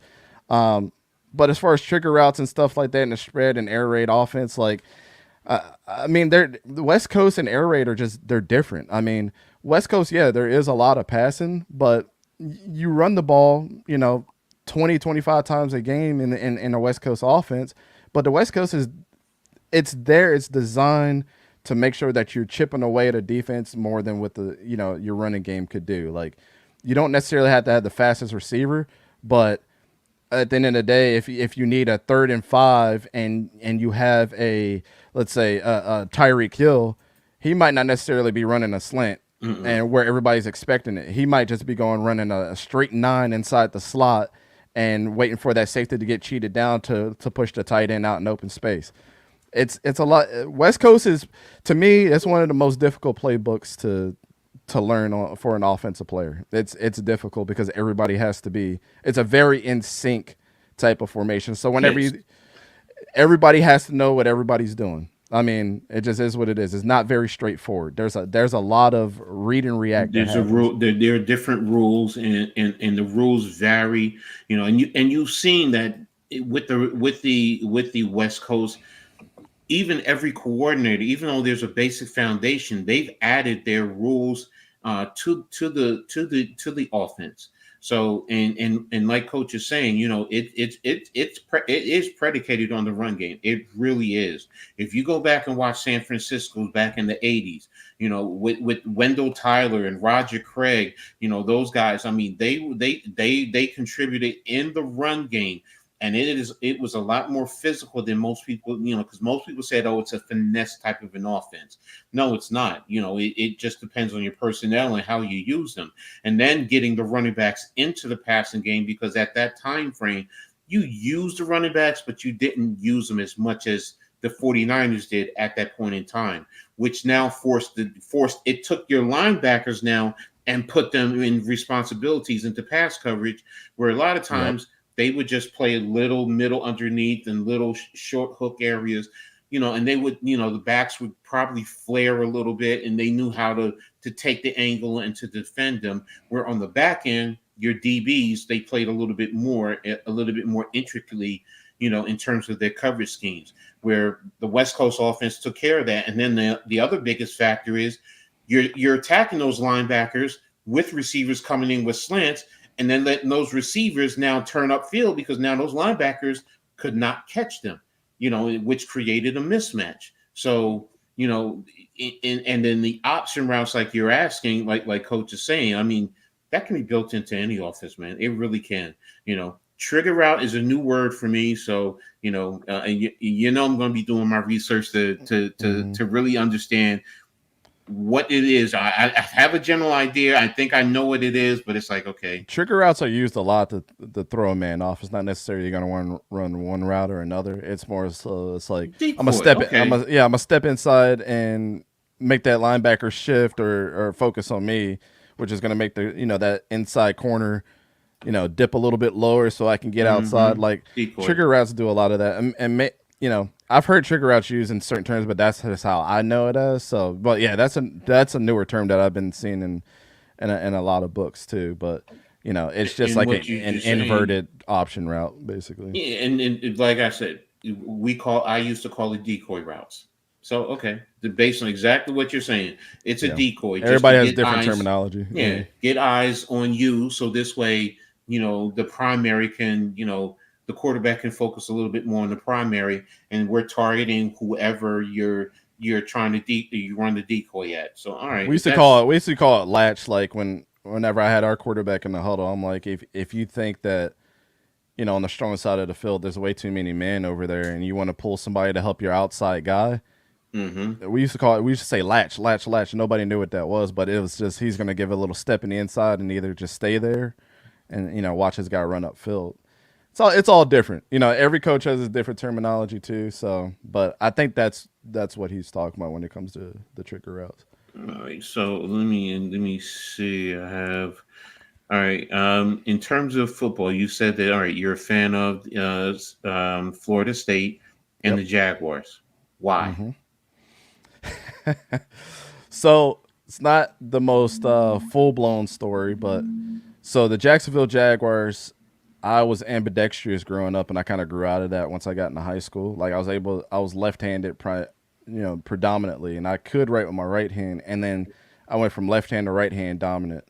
So I used to Hmm. throw a football left-handed, and so there was two quarterbacks primarily in the Hmm. NFL at the time. It was either Steve Young or Hmm. Mark Brunell. So in Hmm. '95, I'm 5 or 6 years old, starting to watch football for the first time, and I seen Mark Brunell play for the first time, and he just looked good in that number 8, and it was the new team, and so I grew up in Baltimore, and they played the Baltimore Ravens. I'll never forget Hmm. that, and they actually won that game, and I was like, all right, I think I'm gonna start rooting for the. I didn't have a team, but I just liked the name. I didn't know where Hmm. Jacksonville was at the time. Growing up in Baltimore, who knows? I didn't know where Jacksonville was. Yeah, I didn't care about geography at that time, but it was more so Mark Brunell, because he used to run too. He was a little shifty guy, but I've always liked Mark Brunell. I got his jersey in the closet, man. I've had that jersey since like 1998. But yeah, he's that's the reason why I started rooting for the Jaguars, and that always has been an attachment for me. Even though this guy back here, John Lynch and Mike Allstar, are my two favorite players of all time, which I was telling them backstage, like I should really be a Buccaneers fan, but now I'll never switch to another team. I know I have a bunch of Raiders fans. They want me to come over to Raiders Nation so bad, but I was like, I respect what you guys got going on, but like there are sweeter times coming. I've seen it Hmm. happen, and there Hmm. are sweeter times coming. I just gotta, wait this one out. Florida State, not a big story. I mean, I don't really know. Like my dad told me, he took me to a North Carolina game, Hmm. and Florida State was playing, and this is when they were able to bring the mascots to other stadiums too. And Chief Osceola came out. And he was like, "You were all hyped up when the dude came out on the spotted horse and all that other stuff."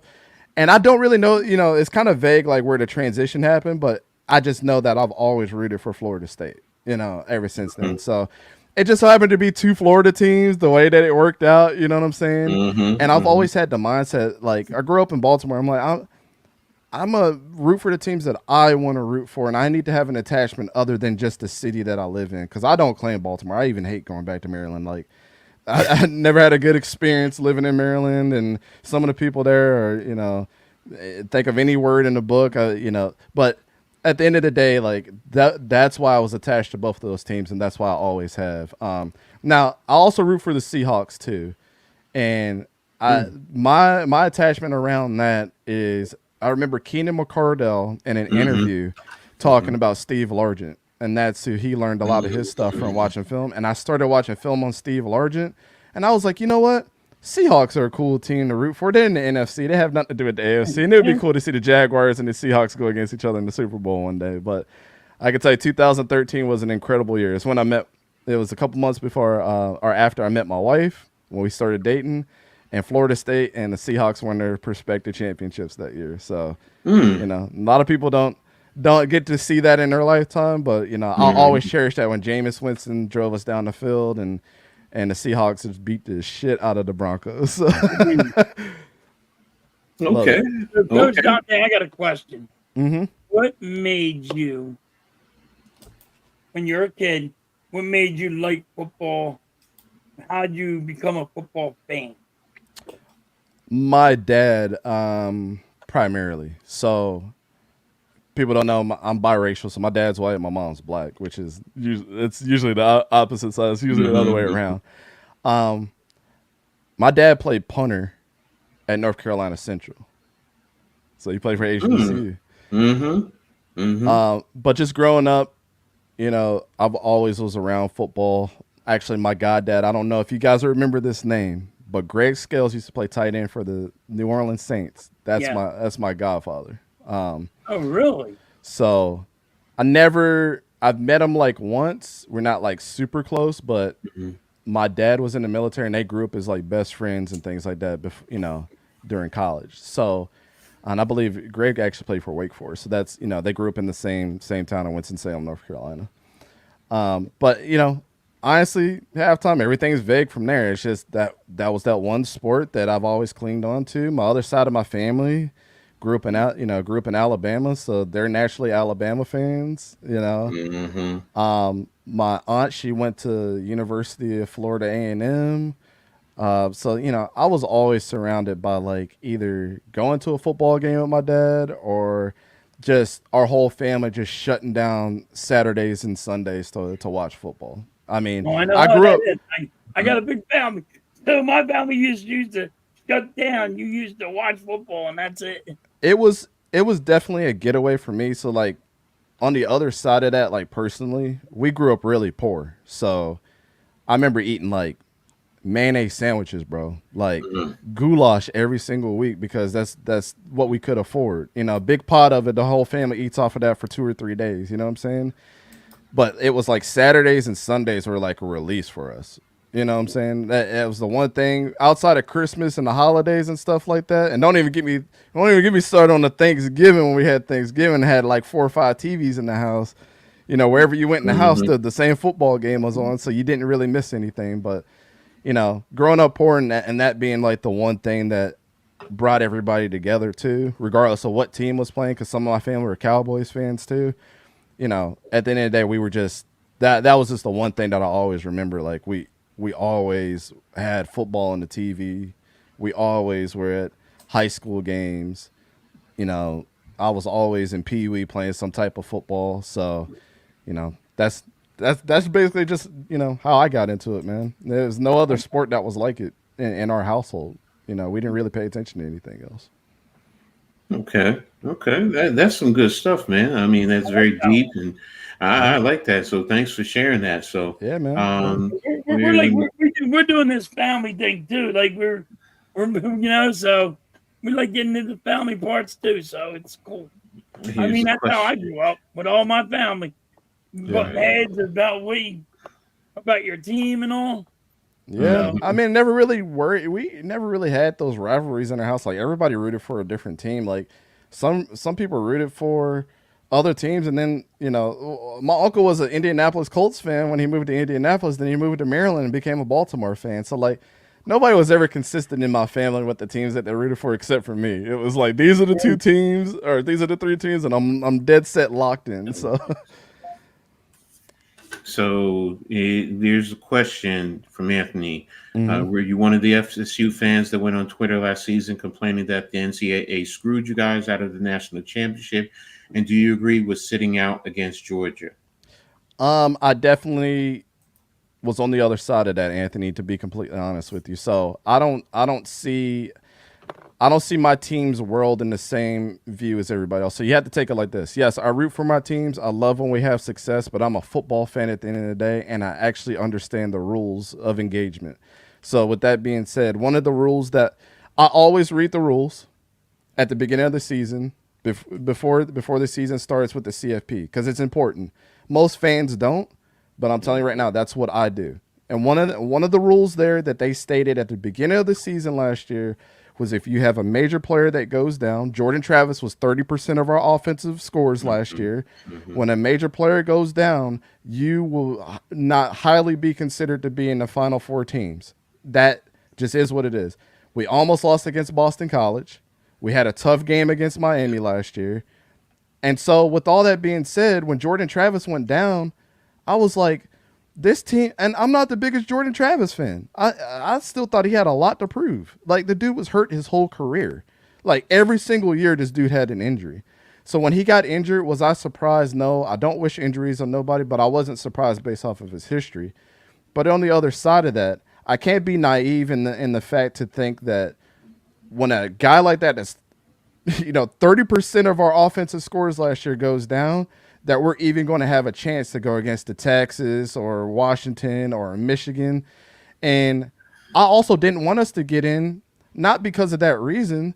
Well, when you have that guy out and you go against the other 3 primetime teams, regardless of our record, I know people wouldn't have sat out, but you can't tell me that Florida State was going to beat Washington, Texas, Michigan, whatever team they decided to put in, Alabama, we would have got our ass kicked. And it would have been worse than us losing in the bowl game with opt-outs by 60 points against Georgia. And here's the reason why, and I try to tell people this.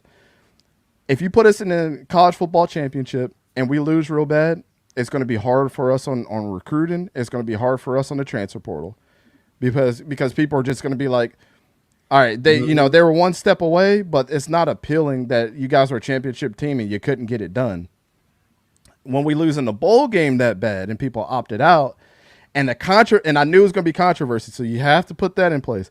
The controversy from everybody else that's not me is going to make players want to come play for Mike Norvell. We got 5 or 6 transfers, primetime transfers from Alabama when Nick Saban retired. They wanted to come and put Florida State back on the map. We got DJ Uiagalelei from Oregon State, who was just Clemson's quarterback a couple years ago. He's going to want to smack Clemson up. He brought his buddy, a defensive lineman from there that's really good. Like, we reaped the benefits more from a loss like that to Georgia in the bowl game than we would have from the national championship. And I will beat that point dead to this day. We are a better, well, not a better. We lost a lot in the draft. That's why a lot of people sat out, like Trey Benson and Keon Coleman and all of them. But Keon Coleman and the rest of them knew. I don't like when people or like players opt out, but I understand why they were probably upset. And I understand going against Georgia, who got beat by Alabama, who I think still would have won a national championship if they got put in. I just think that they were that good of a team. They didn't want to get their ass kicked on national championship by Georgia, who's been steaming because they didn't make the college football playoff. This was a lose-lose situation for Florida State, and we just had to take the loss. So at the end of the day, I was sitting back with my arms crossed like, I'm not surprised. All those other teams are way more deserving to be in, and we had this was the best college football playoff that we ever had across the board. And it's just a shame that the Pac-12 had to go down with it because this was their best year of football in 30 years. I mean, it was crazy that happened. But I know that's not a Pac-12 conversation, but that's the reason why. And a lot of Florida State fans are like, take your jersey off, blah, blah, blah, blah, blah. You're not a real Florida State fan. No, I'm just not a dick riding Florida State fan like you want me to be. I'm a realist at the end of the day. And I want to make sure that people understand where I'm coming from because I feel like I had really good reasons, not only by the rules that said that we're not going to get in, but just realistically, when we look back on what happened, we reaped more benefits from not being on that game and having a championship caliber team this year than we would have by making the championship and never getting any of these players that would have came over because it was up in the air if the Pac-12 was going to go out by that time and all the rest of this stuff. Jonathan Smith left Oregon State, so that's why DJ came over. But nobody knew that was coming because Jonathan Smith was an alma mater of Oregon State. So why did he go to Michigan State? Because he knew the primetime conference in the Big Ten was right around the corner, and they had an opening. If Mel Tucker didn't do what he did, he still would have been their coach. But that's just how I feel about it, man. Like, yeah, I'm not upset. I'm still off the high of the 2013 national championship where we were kicking everybody's ass and had the best freshman quarterback of all time, under center. So regardless if you like Jameis Winston or not, the dude was an absolute baller that year as a freshman and won the Heisman. So I'm good, man. I just want to see good football at the end of the day, and that's exactly what we got. So I came out happy. I didn't want Michigan to win, but I think it's because of their fans. And I'm not a big JJ McCarthy fan, but like Mitch, where you at, Mitch? Yeah. Yeah, I'm not a big JJ McCarthy fan on film, but like their team was dominant. And when they play good teams, they continue to be dominant. And they had a weak schedule and they just was like, whatever, we're going to go and run through everybody. It was a great year of football last year. I absolutely can't complain about what happened. I just hope this year, conference-wise, that all those conferences stepped up like the Pac-12 did last year, and we'll have another great year of football. Well, right now, I want to see what's going to happen with the ACC now that they, even though they still, with the lawsuit still going, but right now, Florida State and Clemson basically have been told, you're not coming to the Big Ten or the SEC until your legal situation is handled. And I can't see them. That definitely should be true. You shouldn't be doing that. until all their legal stuff is Yeah, done. exactly, and that's the point. So, go Well, ahead, what Coach. came out the other day, as well, is when the Florida district attorney pulled the documents, Mm-hmm. was that we found out that Disney has a hold on Florida State as well. Oh wow. So you take them out and put them in the Big 12, like where everybody thought we were going to go a couple of weeks ago. It's like, okay, the Big 12 was open. Clemson and Florida State are definitely going. But you can't tell me that Clemson is going to leave without Florida State. They're too attached to the hip. They're in this thing together now. It And if doesn't Florida make State, sense. But to go to the Big 12 doesn't make sense. it That to doesn't me make sense is to go to the Big 10 either. As SEC is well where we in need to terms of be. economics. If you look at the economics associated where you can possibly, because the SEC and the Big 10, I'm right now. I'm going to be honest with you. I think that within the next 5 years, they're going to be paying each school $100 million per year. You know, Yeah. because right now they're around what 75, 80, where the ACC and the Big 12 I think is at 35, and the ACC is around 42 ish, but it's also incentive based. Yep. So that's why, to me, to go to the Big 12 doesn't make sense. You're better off staying right where you're at right now.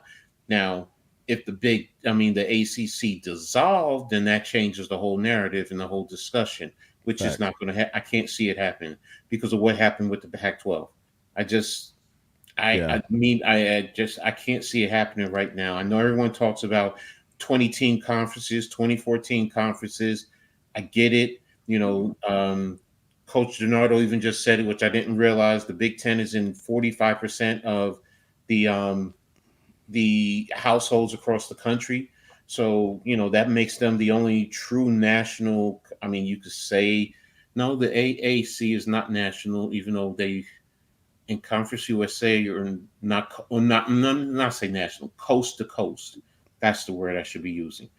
So, but getting back to Florida State and Clemson, I just can't see them leaving the ACC until that TV contract is done. The best prediction that I have, if there's any movement, it's not going to get done for at least 2 years, because I think that's when they can start going to arbitration because of this whole thing. I think they're moving to be an independent school like Notre Dame,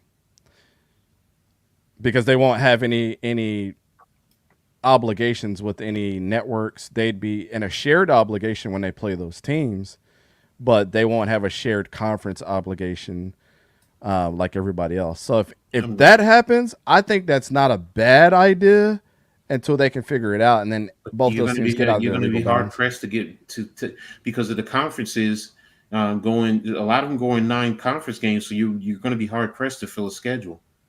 I mean, You'll be hard pressed to fill the schedule, and I don't think any ACC schools are going to want to sign schedule it against us. Well, the ACC is going to tell them don't schedule against Florida exactly. State, so it would have to be. It could. So, but here's the other thing: it could work out in our favor if we play SEC and Big Ten teams, and both Yeah, of course. Clemson and Florida State win all those games. And let's say they go undefeated, because it's a 12-team playoff run. We're about to go over to a 14 here in 2 years. If they end up being undefeated, there's no way that you can't let them both in. So No, exactly. and that would be the biggest kick in the ACC's face right there. Exactly. And then the SEC and the Big Ten are going to come knocking hard. Like, No, of course they would, but once they're out and their legal issues are done, then you're going to look at it. But I'm going to say this, Anthony. I disagree with that statement. And because people that say to me about Rutgers, because I'm a big Rutgers Scarlet Knight fan, and they're like, well, Rutgers would get cut. I said, no, they're not. I said, first and foremost, Rutgers brings something that no other conference can no other school can bring to a conference. They have the number one, and they have the Philly market that is tied to them. They're doing well with recruiting. They're not going to get cut. Maryland is not going to get cut because they have that Maryland, Baltimore region, and the Big Ten is right now about TV markets. That's why they went and got UCLA and USC, because now they have New York, LA, Chicago, Philly, along with the other, in Michigan with Detroit, out west with Seattle, those TV markets, which it's about the Big Ten network. and that's where that money comes from. And the university presidents see this and they understand that. Now, if you're saying schools are going to come in and cut from that, that's an issue. That's where Florida State, I'm going to be honest with you, in terms of TV market, what do they bring to the table? You want to say Miami? They bring the Miami and Southern Florida, and then of course you got recruiting along with that. North Carolina is in a tough situation because of all the political ties. Because now they have to bring, I believe it's North Carolina State. Everyone thought it was going to be Duke, but no, it's North Carolina State and North Carolina. Those two have to be tied in together. So now you're talking about the political aspect, which is going to push them to the side. Same thing with Virginia, because everyone initially I thought, okay, those markets, you have that, you add that TV market into the Big Ten, that's financially, but no, you also have the political aspect that's tied to, North Carolina, Virginia, that's going to force them. Florida State, the question is the TV market, because they're in Tallahassee, right? Yeah. And that's not a big TV market in terms of that. So I'm not saying they don't, Anthony, I'm not saying they don't bring the North Carolina. Well, yes, they would bring it because of the state. So, in terms of TV, the Big Ten would say, yeah, they would be able to attack the North Carolina market in terms of TV if you just brought North Carolina for the state. Same thing with Virginia. You could say, okay, you're bringing Richmond. What's the other big? Well, Richmond is not that major. What's the other? Charlotte. Yeah, no, it's Charlotte in North Carolina. I was trying to figure out with Virginia. They were talking about it last year. So, but yeah, now if you're forced to bring North Carolina and North Carolina State, then no, you're not going to bring that because it's two teams fighting for the same TV market. Where for Rutgers. Oh yeah, Charlottesville. Yeah, you're right. That's You got one. Norfolk, you got Richmond, you got Alexandria. Those are like the three biggest ones in Virginia. So you would want one school from the state because it gives you that TV market, as opposed to bringing in. That's why you didn't see Washington State and Oregon State come into the Big Ten, because they already said it doesn't make sense to bring them in because they're going to take away in those schools. Washington and Oregon said they're going to take half cuts, half pay to come into right away. And Washington's only going to be in the Big Ten 1 year unless they get their contract renewed. University of Washington? Mm-hmm. They only on a 1 year deal with the Big Ten. Didn't know that. Yeah, they could up and move. It's a lot of weird stuff that happened during that wasn't like out there publicized. Here's the other thing too, to add on to what Coach is saying. The reason why, and you can call this a conspiracy theory all you want, but the NCAA has told that there's rules around conferences. You can only have up to 20 teams. The biggest conferences only have 18 at this point in time. Mm-hmm. I think it's the Big Ten and SEC only have 18. So they're leaving spot. Yeah, it's something like that. They're very close. Yeah. So there's a reason why they're leaving space open, because they could go out and they could have grabbed, the Big Ten could have went and grabbed Washington State and Oregon State if they really wanted it to. It makes all the sense. Both of the other schools are going over there, and that's their, their two biggest rivals. But they're trying to see what's happening. Florida State and Clemson clear every other school that's available to go grab right now. It just is what it is. The markets are too big. We got recent championships. Miami hasn't won in a long time, so they're the other one. But if you're talking about North Carolina, that's basketball, and nobody's gonna make your team come over to, a basketball school is not gonna have any a lot of pull when it comes to a conference. Hold on a second. Okay, I'm gonna have to check this out. So. I'm going to have to look into that. So when we get to the baseball, but that's interesting. But here's one other kicker, though: the Big Ten. Then, based on what you just said, the Big Ten only has one spot open for the mighty Notre Dame. And I know there's that theory Notre Dame is not going to sign, but if you start fracturing these conferences, Notre Dame is going to end up being forced to join a conference, and guess what? And also, don't forget the Big Ten is already aligned with NBC, which is who also gives Notre Dame their TV contract. So it would make better sense to join into the Big Ten eventually. And that's what's going to happen. But I'm going to say this, Coach. If the NCAA is saying only 20 teams, and the ACC does get fractured, then that's just going to force the SEC and the Big Ten to separate themselves from college football and do their own I thing. I absolutely agree. I think in the next 5 years, this is just my prediction. I think I told you about this. There's some other entity that's going to come out of nowhere that goes to these schools and say, "We embrace NIL. We embrace whatever you want to do with NIL. We embrace the players to be empowered to do whatever they want." Now, we got money to throw whatever news outlet, whatever sports outlet that you want to go to. Just say the word. We'll reach out to them. We'll make the deal happen. Our lawyers are strong enough to do it, and we'll pay. And we'll give you a loan of X amount of dollars right now to strengthen your programs. Pay us back over the next 10 to 15 years, but you're part of our organization now. You think schools are going to say no? There's too many restrictions in the NCAA. It's the black eye of collegiate sports. It just is. It's just like when Madden comes out every single year. There's no competition for Madden. So Madden, you know what they're going to do? They're going to be watered down until they have competition. Competition makes everything better. It just does. My understanding is everyone is going away from Madden now to the college football spectrum. Well, yeah, that's competition right now too. Yes. It's a good game. I mean, but you see, Madden's going to start changing its tone now because it's like, oh shit, it's a. Whenever there's competition around that threatens your biggest IPs or your biggest teams or biggest companies, how many have them combined? Or how many of them go somewhere else and do their own thing? It happens all the time. Like it just does, man. Hey, halftime. Hey, halftime. That's my championship ring. Why you got my championship ring up for it? I'm taking your ring, damn it.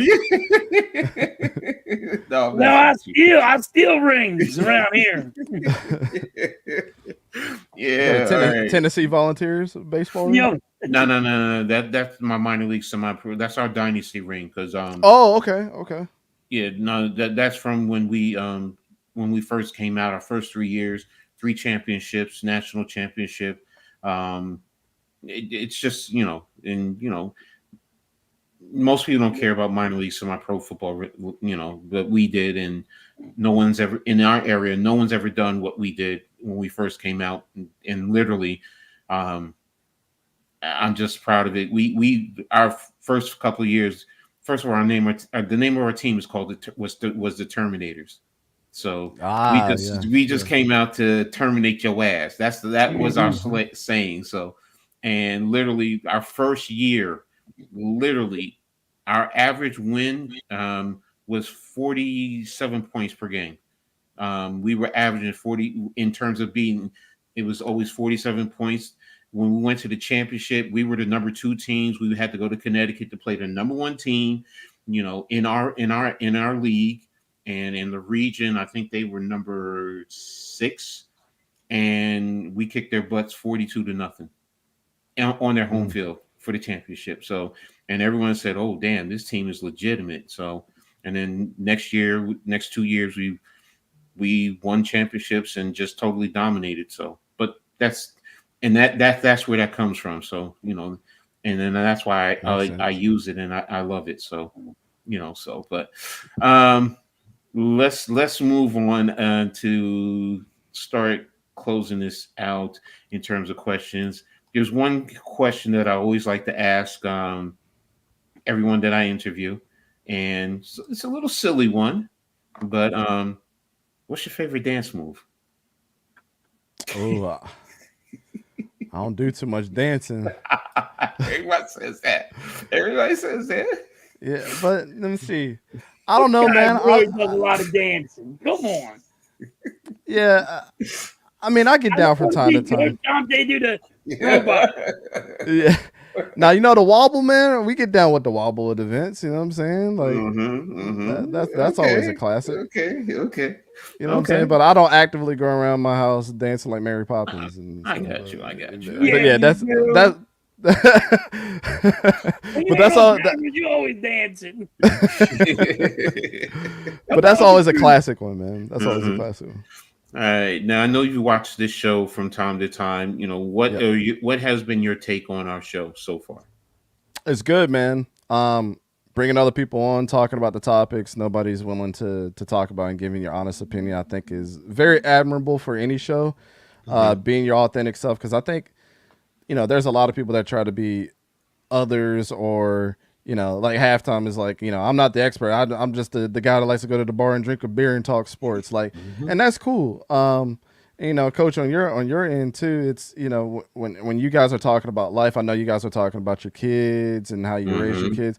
To a guy like me that I don't have kids right now, hopefully, me and my wife can bear a child here soon, but you know, it's one of those things where I try to take back where I'm not an expert in anything, and I Hmm. try to always take everybody's feedback from their life experience too. So out of everything, that's one thing I would encourage you guys to like keep doing. Hmm. Um, and just being able to talk, to talk about those things that people don't want to talk about. Because I know this is beyond sports. You guys made that very clear. I've been watching it. If I'm not in the comment section, I'm one of those guys that watch every single episode, and here's how I'll say that, because the very first episode that you guys did, you Hmm. guys are like, this is not just about sports. This is about life. This is about all the other stuff. Hmm. It's two guys that a little bit more in age than the younger guys, but we wanted to give you guys spit game back to you guys. You guys said that from the very first episode, and you've done that, Hmm. almost every single show so far. So We know. Shout out to Blaze Radio. We're two old farts. That's what it is. We're two old farts. So he said, "Yeah, you guys are two old farts." So and then yeah, we like it. So yeah, and I embrace that.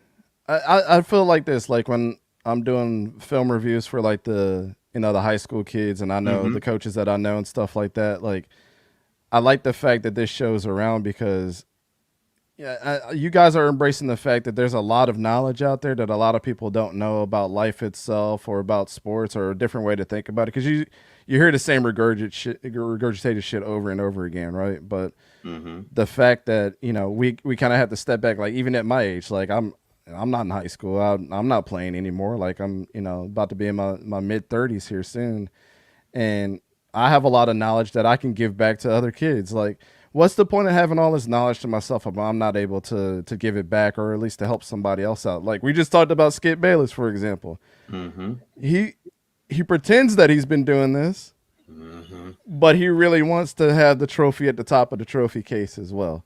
So, um, I know sometimes it may come off like that on our shows, or like certain people may come off like that, but really and truly at the end of the day, like the stuff that you guys do, or that I've been doing behind the scenes, and helping other people out, that's really what it's about at the end of the day, man. I know it's so easy to pump your chest and not to admit your mistakes, but it really does take a man to reach out and apologize to those people, or apologize to the situation, and do stuff like that. And that's what you guys are giving back to a guy like me that's not your age, and I'm older. I'm in my, I would say, your 30s or your prime, right? But I'm trying to embrace that, but also I'm not what I was a couple years ago. I'm not what I was when I was 18 or 21. So Hmm. um, I got to, I appreciate shows like this that help me through those situations too. So, I'll always be a listening ear for somebody that's speaking. Um, and yeah, that's just, you asking me my opinion on the show. That's just what I get from it, man. So Okay. I would Appreciate say that. continue to do what you guys do. All right. So now we're going to transition over to little sports. And being that, this is one area that you were proficient on. So we're going to dive into some NFL news. So, Yep. um, and I'm going to start out with the mighty, mighty Cowboys and Dak Prescott. The impact to the Cowboys if he were to leave after this season. What do you guys think would be his impact to the Dallas Cowboys? Go, Um, I'm sorry. Go ahead and start. yeah. So the impact to the Dallas Cowboys. I'm Mhm. dyslexic, Wait, man. Downwood. How does that happen in your brain? You switch the first two letters of a word around for two different. That's crazy. Um, I think that Broncos fan or oh my gosh, Dallas Cowboys fans are going to feel the impact very very heavy because at the end of the day, I think that Dak Prescott gets disrespected a lot, and it's because the Cowboys are a hot commodity, and they're the ones that out of any team get the microscope put on them the most, and whether it be for their owner, whether it be for the antics in the past, it's like that, and we all have to acknowledge that too. But to Mhm. say that Dak Prescott is not at least a top 12 quarterback on your anybody's quarterback list is kind of outrageous for what he's done. I mean, last year he was pretty much an MVP candidate. Just go look at the numbers, like, and not having a consistent weapon last year in Tony Pollard, not having Dalton Schultz there anymore, really only having one receiver that was consistent in CD Lamb. You know what I'm saying? Like, and having an aging offensive line as well. Like, Zach Mhm. Martin's not there anymore. Like, there's a lot that you could go and say that this is an excuse of what I can give for Dak Prescott, but they're all legitimate. It's just how when I talk about Daniel Jones, like, I think he's one of the most hated quarterbacks, but has dealt with the most controversy in the league, but nobody wants to list those things out. They just want to say he sucks. Okay, well, it's a lot easier to game plan for Daniel Jones, who has a ton of tape out there, versus Tommy Cutlets that's coming in for you guys, or Mhm. it's a lot easier to not expect that from those guys because you don't have any tape on them, and coach, out of everybody, tape is so important. It has to be. We used to say this: practice is 50%, tape is the other 50. If we don't have those things to line up, we're not going to have any success because you got to be as studious in the classroom as you are on the field. Mhm. There's a lot of things that get pointed out that you don't psychologically see the first time around, so you got to keep watching. But I think to go back to Dak Prescott, like, if they don't have Dak and they don't have somebody of his caliber to fill in, the Cowboys are the fourth best team in that conference or in that division. To be honest, they to finish second in your division every single year is not a fluke. Like, he's a big part of that. So you take him away from that, Jerry, good luck because you got lucky finding an actual good quarterback to fill in for Tony Romo. And I feel like Tony Romo was to go off to another team during his stint, he would have been pretty good elsewhere too. I mean, it just is what it is. So if you take away your fandom and your hate for the Cowboys, you look at it like that. It just and without the hater blockers on, Mhm. look at the stats and look at the way that Dak Prescott plays. Yeah, he might not have won a lot of playoff games, but do they get there? Yes. And are they a big reason why he gets there? Yes. So it's a team sport at the end of the day. And coach, we talk about that all the time. Like, Mhm. team sport. If it came down to one person, it's not fair. It just is what it is. But he being a quarterback and getting paid all the money, it's totally what puts the hater blockers on for a lot of people. Yeah, no, we know that. I mean, other than Patrick Mahomes, everyone, most quarterbacks get the hate. So, what about you, halftime? What's your thoughts about if he leaves Dallas? I had to totally agree with Coach Dante. I mean, like, and I hate the Dallas Cowboys, but be honest with you, Dak Prescott is better than Kirk Cousins. Dak Prescott is better than Tua in Miami. So, and this is hey, I don't want Dak. I think I'll say in the when football starts and Dak is ass and he's garbage, and it's just because of I'm a hating of the Dallas Cowboys. But right now, if let's say Dak goes to the Giants, well, the Giants has got a whole lot. But I'm just saying the Giants would have got a whole lot better, and then like Coach Dante said, they would the Dallas Cowboys would drop so much if they lose. It doesn't matter where Dak would go; they would just lose so much because everything's built around that. Mhm. But also, you got Michael Parsons, you have CeeDee Lamb, and Gary's not gonna pay them all. Be honest. See what happens. But is Dak is better than people say they are just because everybody hates the Dallas Cowboys. But give the man credit where credit is due. His stats, his numbers tell you otherwise. And halftime. Can I back this up for you Yep. real quick? So 7 years, right? Guess how many losing seasons while he was starting and healthy that they had, like losing I records. think it was two. It was I one. think. One. That's Okay. okay. Only one losing I thought season it while was he was two. playing. Well, Yeah. is part of that 8-8 because I think he had an 8-8 season in there that was under what's his name? Yeah. Yeah, he did have an 8-8 season, but I don't necessarily consider that a losing Okay, season because see, it's 500 and up. yeah, it's 500. It's not a win. It's not a lose. It's like a tie. So all right, I get I it. mean, I No, think all he's right. better than Jacksonville Jaguars quarterback. Hold on, Trevor Lawrence. Yep. Trevor Lawrence. Thank you. All I right, would. I will give Dak credit. I mean, I like Trevor Lawrence, but I think Dak is better than Trevor Lawrence right now. Yeah. And Trevor Lawrence actually step up to the plate and actually throw and be like Dak Prescott. And I hate you guys got me hating talking about somebody I hate. And it's weird, but yeah, his stats tell you different.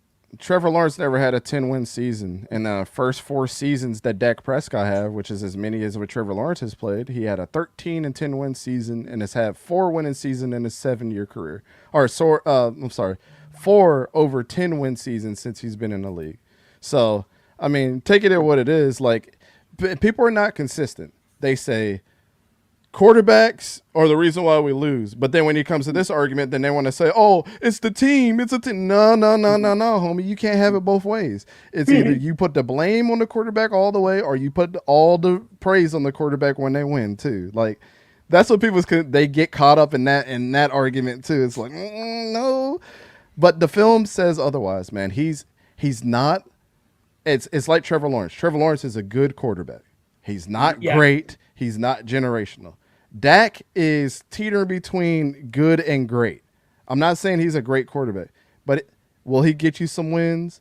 Is he above average? Will he utilize his weapons? CeeDee Lamb doesn't get better in the last 3 years by himself. I'll tell you that much. Mm-hmm. I will be honest. If you had Dak Prescott go to the 49ers, I think Dak would be great. I think his stats would show you greatness. But he's not going there. We'll be honest. But because that's, like you guys said, it's a team sport. Mm-hmm. And he will have the weapons he needs. He don't have the weapons he needs in Dallas. He don't have the offensive line. He don't have the wide receiver help, the tight end help. You know what I mean? If Dak and Kirk Cousins were in the Jaguars last year, we would have been deep in the playoffs. You don't have a coach that can actually get them there. See, now that's where I was going to go, because if you let Dak Prescott go, I personally believe Mike McCarthy's gone. Oh, yeah. And the question is, if you think you're getting Bill Belichick to come down there, you're fooling yourself. Because you need to really build up that roster, because you're going to be losing so many pieces. And just like you said, you're basically going to end up paying your wide receiver and your star defensive player top end money. But now you're going to have to rely, honestly, on a young or cheap quarterback, whether it's a rookie or, some journeyman. And good luck with that. Go get Josh Dobbs and, go ahead and compete in the division and in the conference alone. And then the next question, like I said, who's going to be the coach? Because that's going to be a big factor. That's going to be big to everything in terms of Dallas. That's why, and Dak holds the cards, man. He holds the cards and he knows it. And Jerry's going to have to pay him $60 to $65 million. Yeah, So, but like here's another point. Like Jerry Jones doesn't like the coach do the shopping. So, you know what I mean? Like, if you get rid of Dak, what coach is going to come in here and say, all right, what quarterback am I getting? You know, you're just not going to give me some goddamn guy from Walmart to start being the quarterback. Tommy, Dak Prescott is definitely better right now than Purdy, in my opinion. Oh, Purdy is hell still a good talent, but he's a good quarterback, but he is also a product of that system and the talent that surrounds him. You know, Dak Prescott doesn't. That's the point. If you put Dak Prescott, like Halftime is saying, in that San Francisco offense, you would see a different quarterback. yeah, You really would. you would And if see a domination. You put Brock Purdy, if you're saying that he's so good, put him on Dallas offense. Is that offense going to still be the same? And No. Dak has had multiple coordinators and multiple head coaches at this point in time that nobody wants. You have to consider that in his maturation process. That can either make or break quarterbacks, and he's been pretty consistent when he's healthy. Now, I mean, I agree with you, Coach. Like, I disagree with you about the quarterback thing. Like, who's better? Like, I think Brock Purdy's just a little better, but not by a whole lot. But I can't argue with you on the fact that the biggest anchor is Kyle Shanahan's offense. Now, if you put Dak on the 49ers, do they win the Super Bowl last year? Maybe. Well, no, because they lost it. They lost that because the head coach. They might have won it if the head coach in overtime didn't take the ball first. I mean, let's be real. I mean, that's the argument. So Purdy might have won the Super Bowl last year. So I have to be fair with that. But yes, to your argument, yes, maybe during the course of the game. You know, they you know, that puts them in position to win during the regular part of the game. So, and Tommy said something about look up all the stats Purdy has down. First, he's got 2 years that we're judging off of Dak's 7, so I don't think that's fair. And then also, if Dak Prescott had Deebo Samuel, Brandon Ayuk, George Kittle, one of the best offensive lines and the best tackle in Trent Williams, Christian McCaffrey, and one of probably the best defense in the league, bro. Like there's I love stats, but there is a huge difference, bro. Yes, there's a difference. And Tommy, like I said, I'm not a Dak Prescott fan, but you gotta give the man credit where credit is due. And I always will be like that. If you put him on a different team, he'd be way better. And Kirk Cousins is the same way. When you said that, that's exactly who I compared Dak to. If Kirk Cousins was on the Jaguars last year and didn't get hurt, we're in the AFC Championship game. I don't care. Nobody says that dude was excellent with the Vikings, and Vikings fans they were 13-4. And the only reason they lost those 4 games is because they had the 31st worst defense in the National Football League in 2022.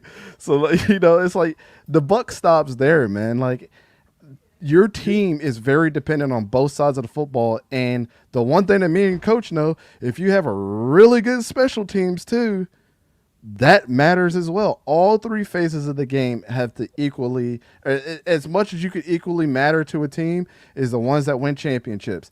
And guess what? San Francisco had as a kick and punt returner, Deebo Samuel. Yeah. You know what I'm saying? And a really good kicker and punter. Like it all matters, man. And like Coach said, it was a coaching blunder by Kyle Shanahan, man. So I mean, it's your opinion at the end of the day, but like whenever you don't consider that into anything, it's crazy. It's like when Kirk says he can't win in prime time, but that 13-4 season, he had 8 comeback wins. Like, come on. Tommy, I get what you're saying, but you know, Purdy, what I'm interpreting and what I'm feeling you're saying is that the 49ers win because of Brock Purdy.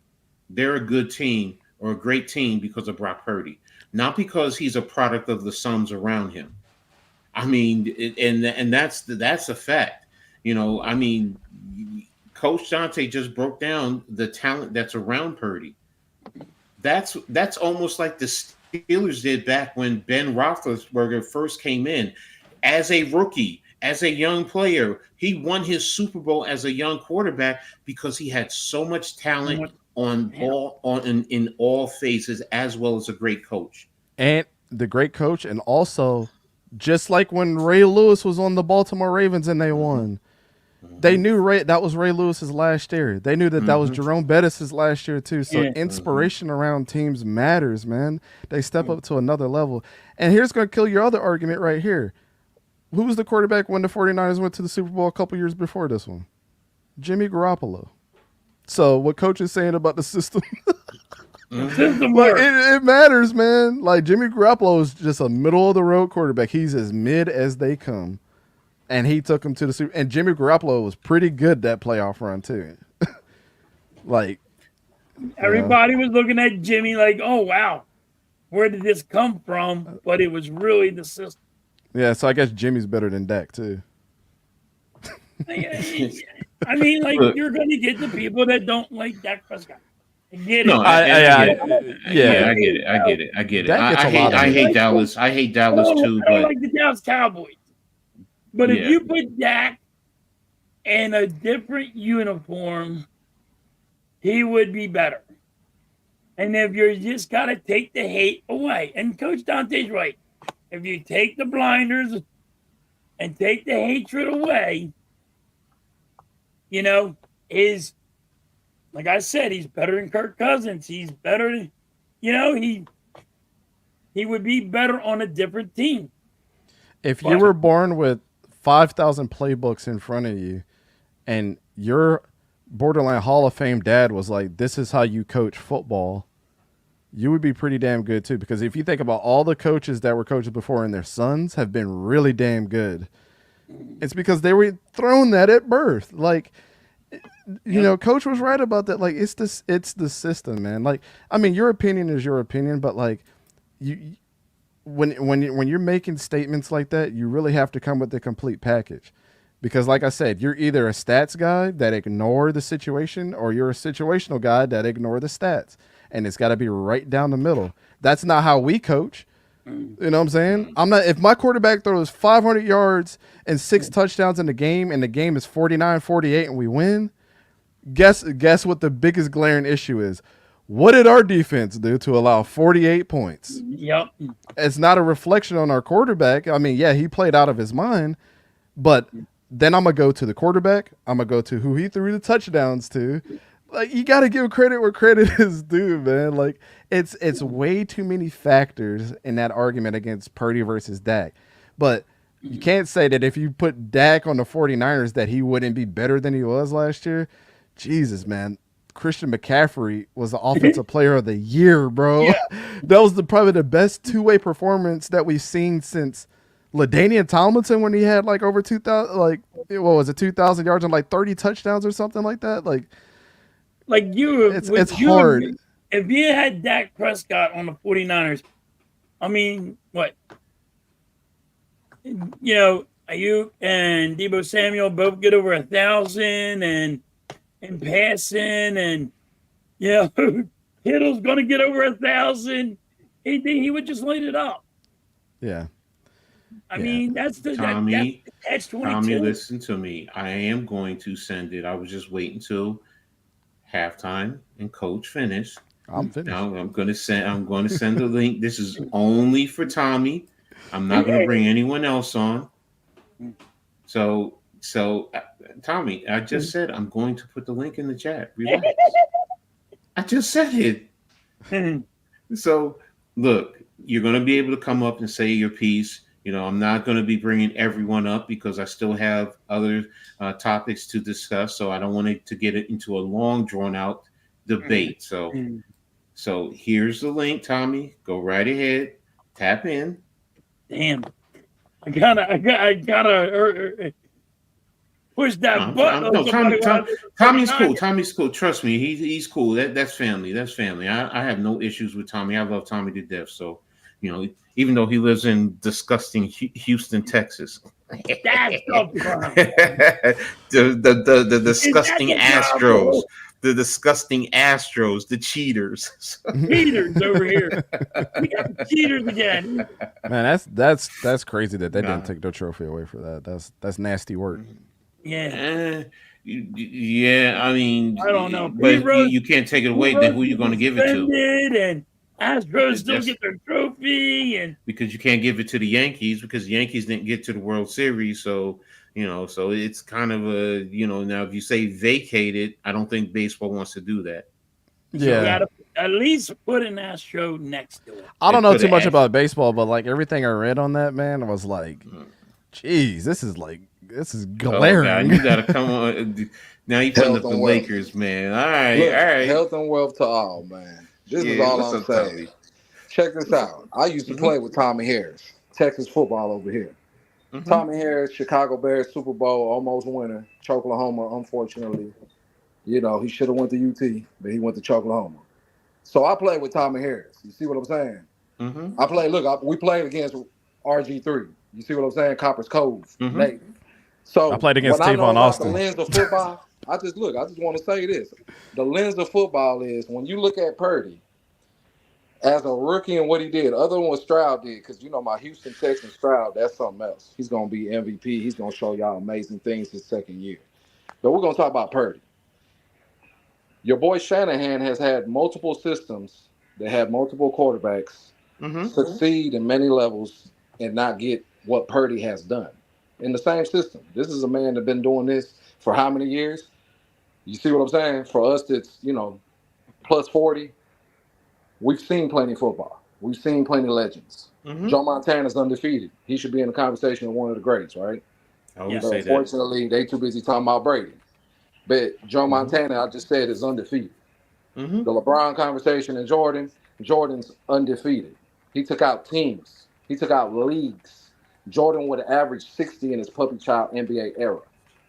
You understand what I'm telling you? So back to this different football, because it ain't the same getting clotheslined and you can't touch the quarterback. You can't even Mhm. hit the receiver when he come across the line. You see what I'm saying? I can't knock the I can't get physical with you. You caught the ball. I can't knock your block off. I got to do it a certain way. Okay, it's cool. I'm with everybody's health first. You see what I'm saying? And whatever wealth comes along with it. Now, when I talk about Purdy and Dak Prescott, Dak is a good player. He's a good quarterback. I didn't call him trash. Dak is more on the Houston Hurts level. Houston Hurts. I'm from H-Town. Been watching this boy win since he been right across the bridge right here. You see what I'm saying? And this is high school. So back to Houston Hurts against Dak. That's more of a conversation to have. They both been in the league a little bit of time. They got different. Houston Hurts has had what? How many coordinators over there? They done had about 8 offensive coordinators for him. Who knows how many, right? Dak's only had maybe what, 4 or 5 different ones. There's been about 4 or 5 different ones. That ain't what Jones has had. But back to Purdy. Purdy, fresh in the league, Mr. Irrelevant. Not even, I ain't even supposed to make this. You hear me? Don't nobody believe in me. But great scouting and great play calling and situational awareness from the top ownership down to whoever's sweeping up the toilets. It's all a situational awareness. A toilet stopped up while the game on, you need to go get on it. My players dehydrated, cramping up, the trainers need to get on it. We getting killed by the defense all day long. They blitzing all day long. Let me go ahead and get in 12 and 13 personnel, help that O-line with some tight ends and chip it and run it out and play action it out. However, we're going to play this chess game. Now back to Purdy. Y'all keep saying this great system, this great, he did that without McCaffrey. McCaffrey wasn't there and he did that. So McCaffrey just got there.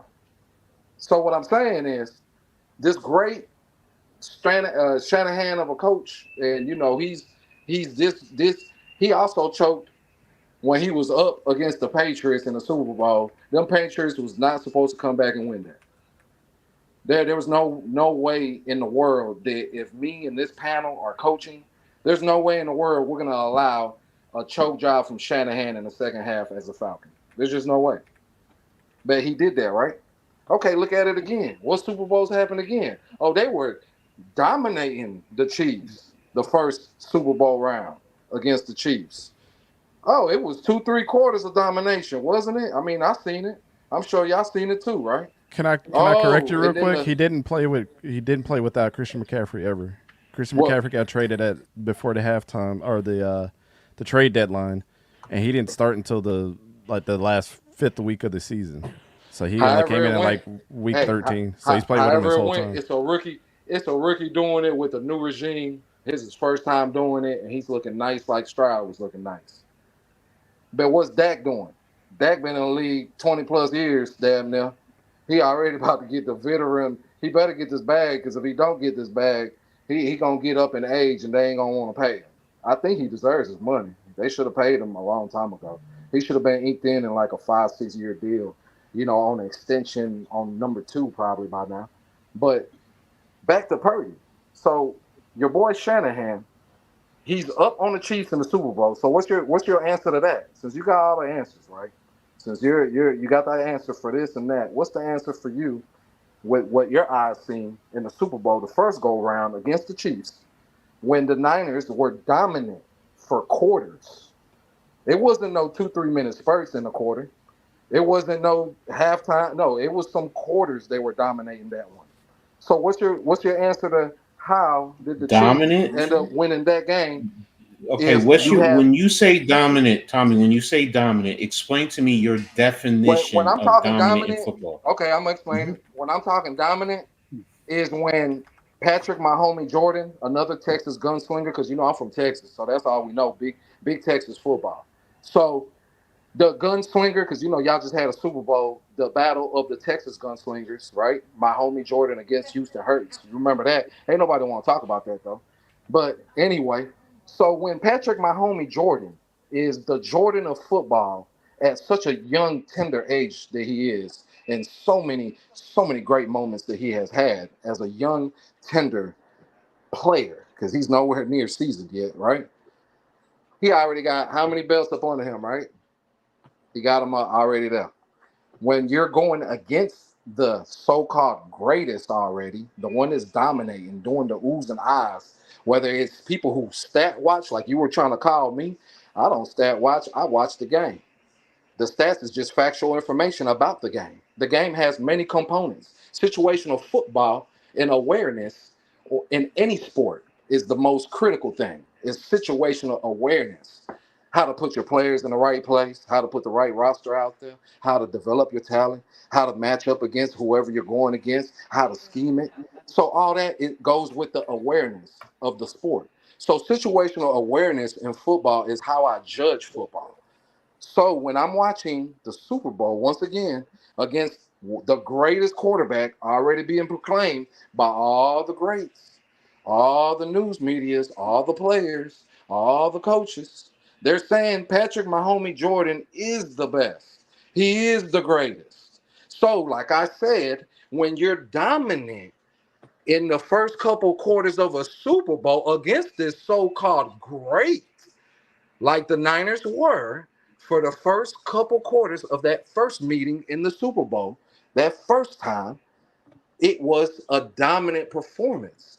My, Tommy, you my still homie haven't Jordan, answered look, my my homie question. Jordan didn't look. He didn't even When you have look over at the 200 box score, it yards. wasn't dominant. Nobody scored over 10 points in any quarter. Yeah. But you So haven't that answered my so question in go the ahead, say terms it of again. the. Hey, go ahead and repeat yourself. Nobody scored what? Go ahead Nobody and scored repeat over yourself. 10 points in So that any means quarter. that the That number wasn't a one dominant scorer performance. in the NFL, the number one. So you make it. Hey man, you thank you for cheerleading for me because that's what you're doing. You're making my point even more valid. What you're saying is nobody barely scored. So that means the number one quarterback. To your point, just I'm gonna backpack your what you just said. Let me backpack what you said. Nobody scored all that. Once again, that sounds like the dominance of a team. That sounds like we're going against a juggernaut. And Patrick, my homie Jordan, that puts up numbers, he puts up everything, he makes everybody great because he just won a Super Bowl with some of the worst receivers ever.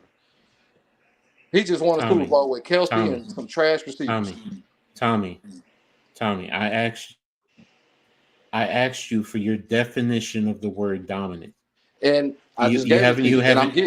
I'm giving it to you. So if you hear me out, if a player like my homie Jordan is considered to be unstoppable and has shown it through the season to go against juggernaut teams, Ravens, Bills, all types of teams, and he's being effective the way he is with no smudge on his record because he's sitting there continually elevating when the lights show the brightest.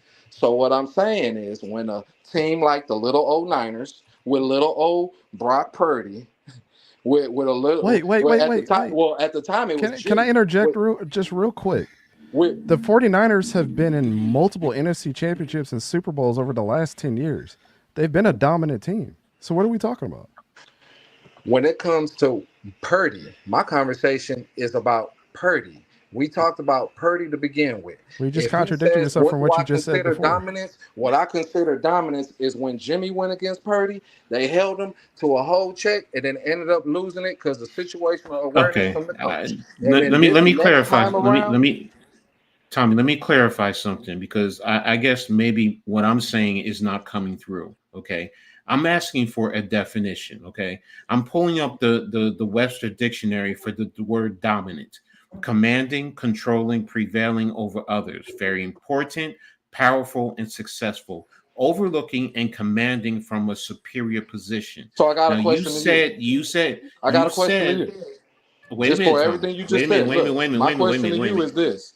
With what you just said, if we're the coaching staff for the Niners going against with Jimmy, we got Jimmy Garoppolo. We got Jimmy Garoppolo. He ain't no good. He got us here. We done schemed it to where we in the Super Bowl right now against the Chiefs.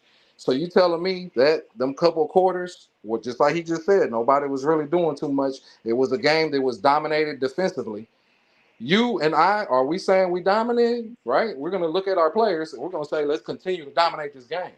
But your Right? initial statement was that the 49ers were dominating the Chiefs. That means you're totally controlling And they all phases. okay, let's go. Look, let's go to this game, this last Super Bowl. The That's Chiefs. what we're talking Look, about. look, This look. Super I'm talking Bowl. Yeah, about you both just of them. told me not to Look, go look. back in the I talk past and about then both of them. I Look, don't I'm talking understand. I'm about not both talking. All right, situations. Tommy, we're going all over the place, and this is what I was afraid of. No, All no, right, no. We're because the talking. No, main no. point. It ain't Hold on, all over the hold on a place. minute, Tommy. Is that it started out as far as Dak Prescott? What would happen if Dak left the Cowboys? And then And my you were talking conversation of about that was Purdy. he You were can't talking sniff about Purdy. Purdy, He and can't sniff him.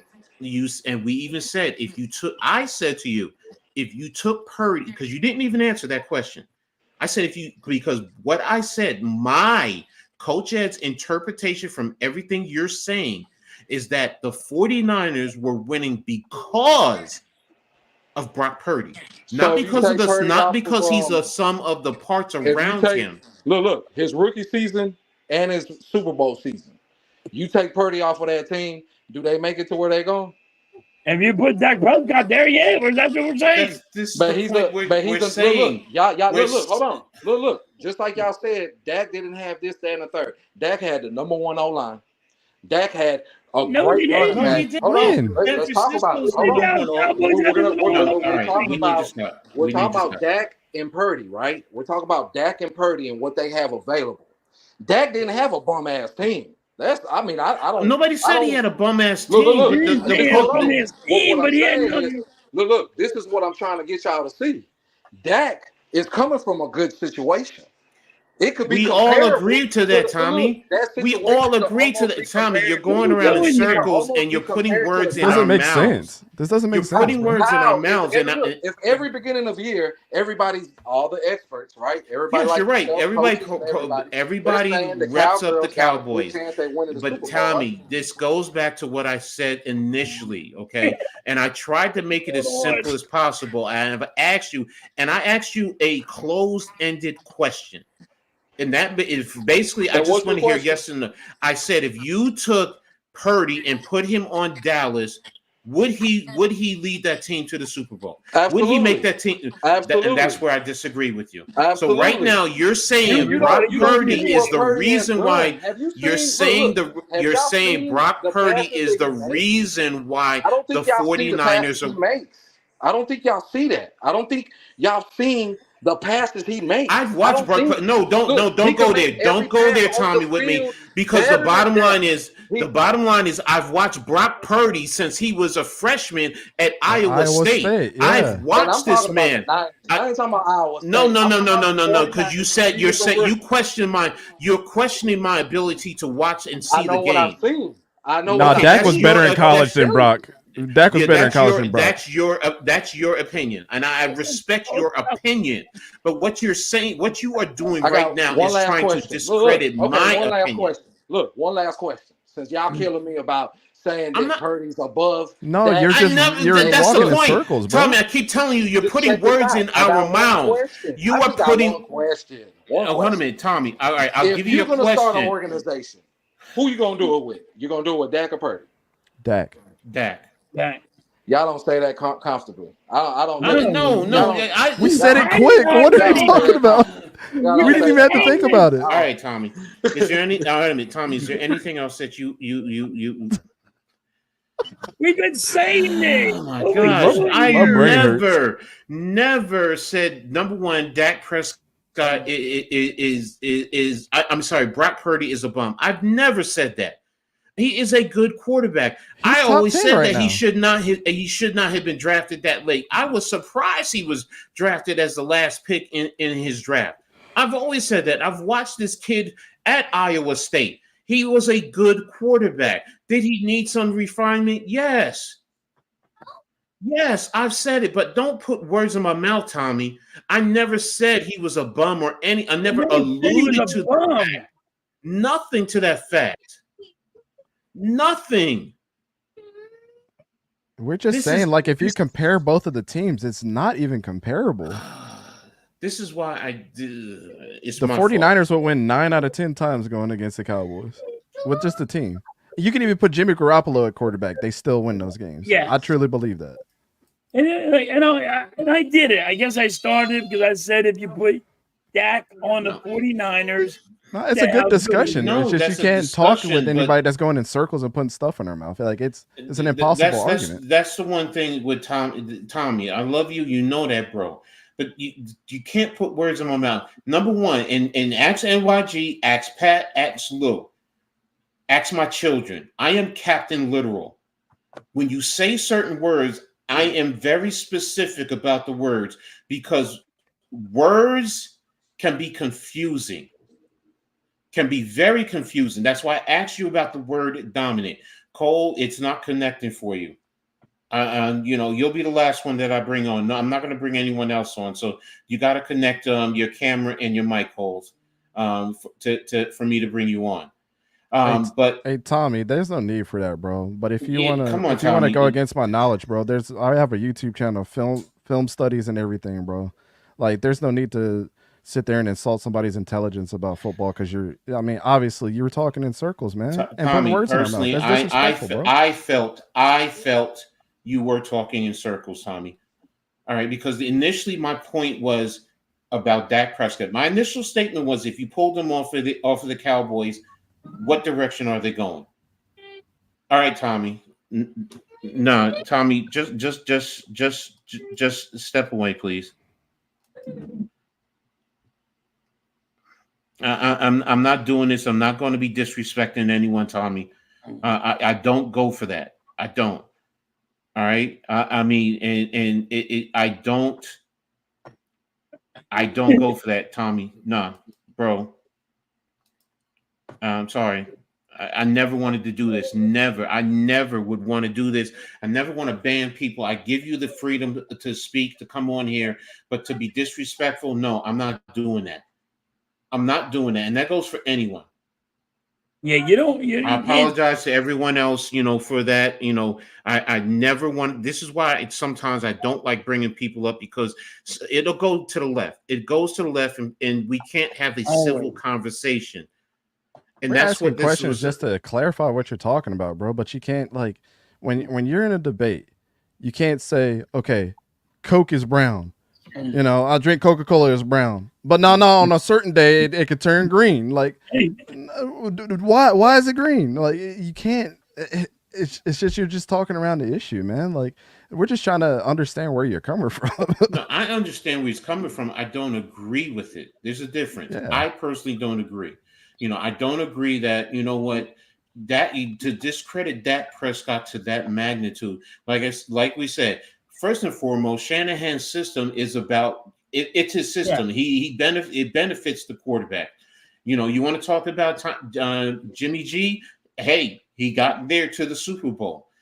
Purdy, to say Purdy is the reason why the 49ers were winning. No, for me, I don't accept that. I don't agree with that. No, it's a defensive game.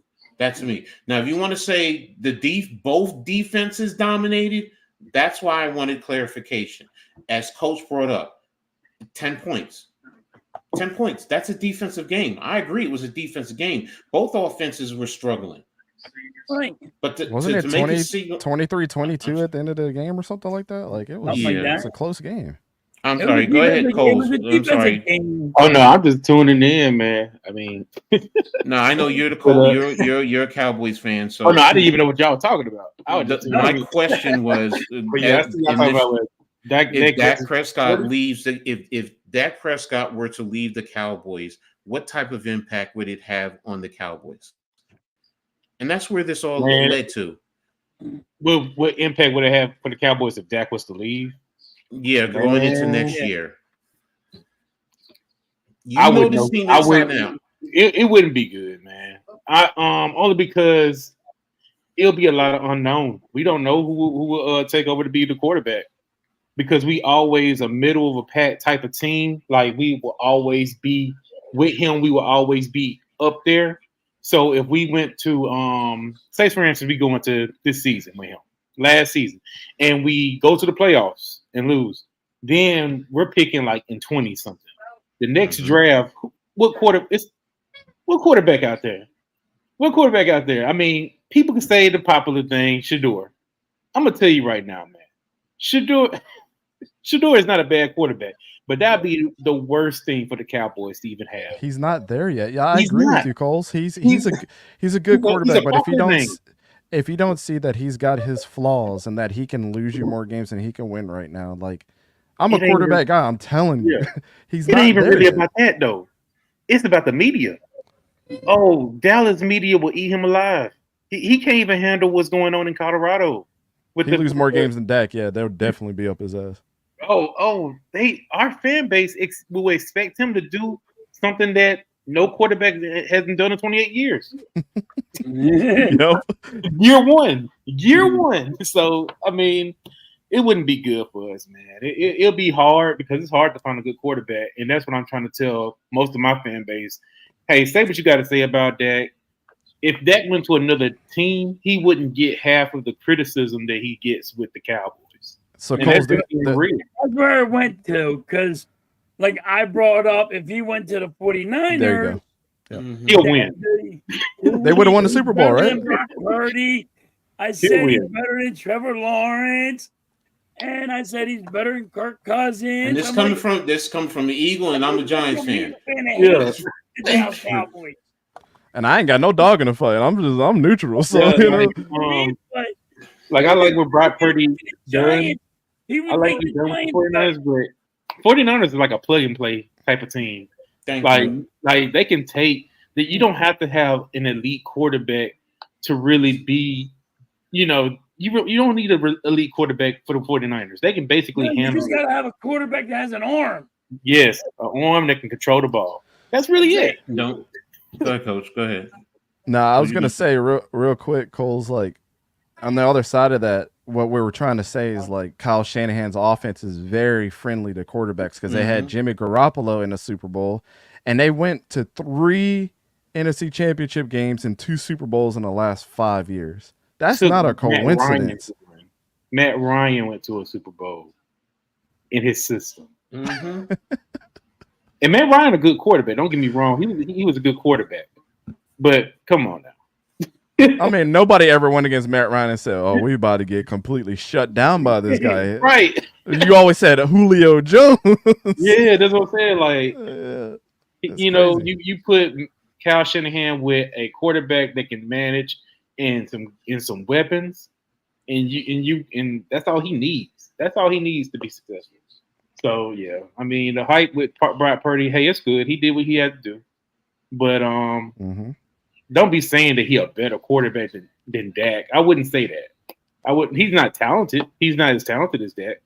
Well, we tried to go down a list of things too, because like I like to paint the full picture, and so does everybody up here. Like, think about what Dax had to deal with. Tony Pollard didn't work out the way you thought that he was going to, so you automatically cross that out. Old offensive line, Zach Martin hasn't been the healthiest, and he's not there no more. You cross that out. You had Michael Gallup there, who wasn't consistent because of his injuries. Brandon Cooks was okay, but you can't say that he was a legitimate number 2 at this point in time. So CeeDee Lamb and Dak Prescott. That was it. Jake Ferguson. I get Jake Ferguson. Yeah. So now let's go to the 49ers.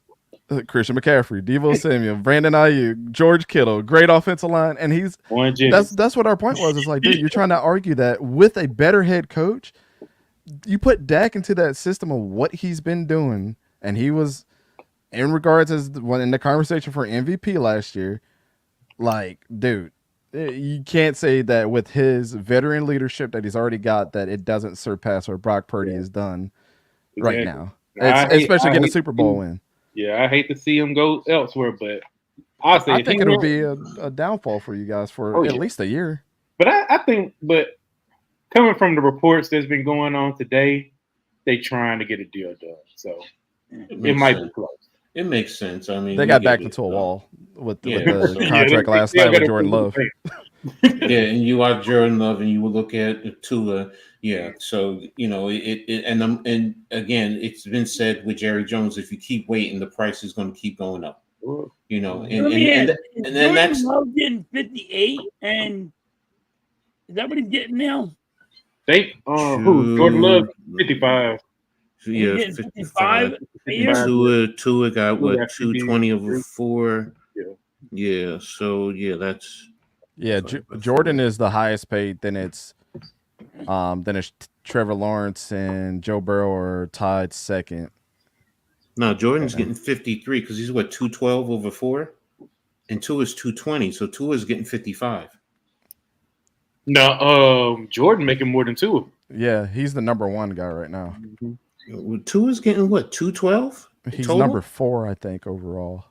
Yeah, Tua is like the 4th highest paid right now. Oh, wait a minute. How much Jordan got 212, right? Over 4 years. Jordan not Jordan got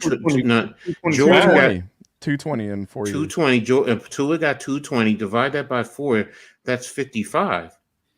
There's signing bonuses too, because he's getting his signing bonus up front, so you got to factor that in. That made him the highest paid. Okay. So I didn't hear that. I just heard the bottom dollar. Yeah, because Trevor Lawrence got paid 55, but that was with his signing bonus.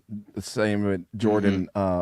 Joe Burrow. So they were tied first, and then Jordan Love came in, got 4 years, 220, but his signing bonus made him the highest paid. And Tua was in 4th. Yeah. That's going to be right, and because he told me that he's going to get like 58, so you're looking at 58, 57 million for Dak. So right now, Dak, the reports are really was 60. If you get 58, he aiming for 60 on this because he's for 60. But I was like, I wouldn't be mad if he got 58. I think he'll be right under Tua. Yeah, he's gonna be under. He'll be top 5, and he'll be right under Tua. I think they got it down for the money. It's just the years that they working on the terms. That is for both CD and Dak. Like they want to have shorter years, like maybe like a 4-year, so they can. Well, CD for sure, he want to have another bite of that apple, so he want a 4-year deal. So they're basically going back and forth as far as the years. They already know the number is what it is between him and Justin Jefferson. They got that figured out. They just trying to get it. Right. All right. Yeah, Jerry and Steven, they just Hold on 1 second. I know you got to leave, Coach. So I appreciate you being here. This long, man. Rocking with us. Great stuff, man. This was a great show. Great. I mean, your contribution has been great. I mean, I'm still going to keep going because I got a couple more topics to hammer out. But for sure, man. Thank you for being here. Appreciate you. And again, man, for everyone, let everyone know where they can, find you at so they can subscribe to you. Yeah, man. East Coast Gridiron. If you go to Google, just type it in. We're everywhere. So if you don't watch us on YouTube, Google me. He threw a Google me. Hey, out there. I tested it out. That's why I tell everybody. I'm like, hey, if you forget to search on YouTube, just Google it on. And all of our stuff pops up. Like we're on the. Yep. In the algorithm. Yeah, man, we're in the algorithm. So yeah, we should pop up right there on the top. So anybody who has high school kids who want their film dissected, broken down, and an unbiased opinion, definitely reach out to him. He definitely will help your kids, and he doesn't charge you.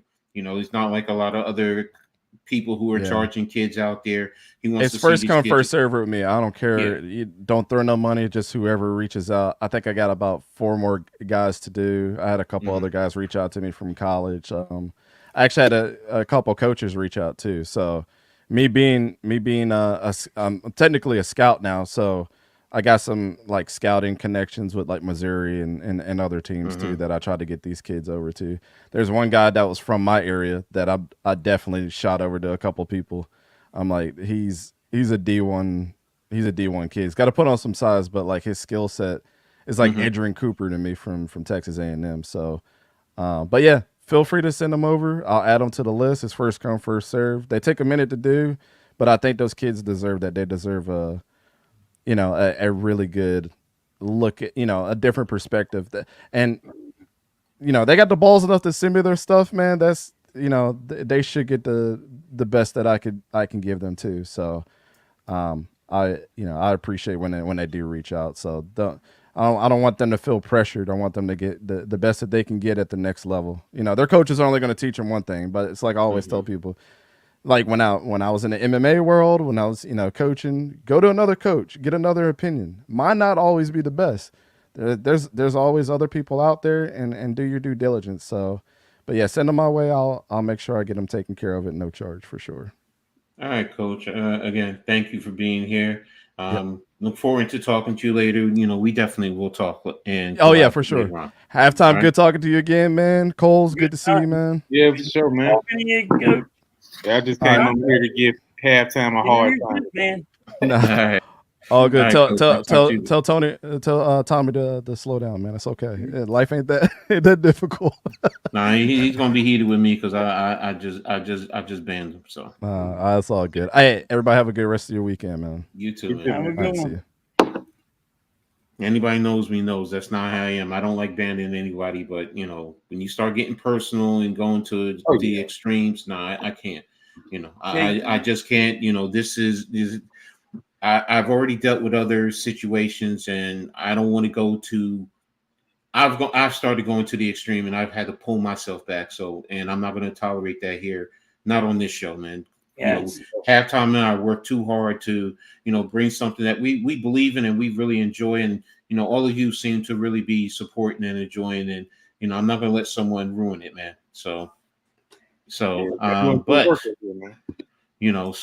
again, we're going to continue on with the show. And I'm sorry, Tommy, my man Tommy got too far into his own bag, did it to himself.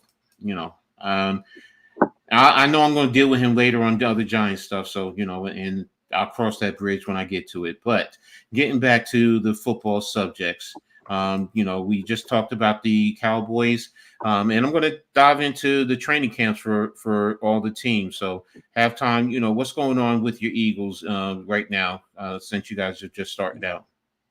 Man, Jalen Hurts is freaking right now is doing good, and they look good. It's it's training camp. They're not going all out. They're not doing nothing crazy. Vic Fangio and them have the Eagles practicing more than they normally do. Normally, how it was like a practice, a walkthrough, and then the next day was what you call it? Well, now it's practice, walk through, practice, and then practice. Then they're doing more practicing because, hey, you know how it is, Coach. They got to learn a new playbook, offense and defense.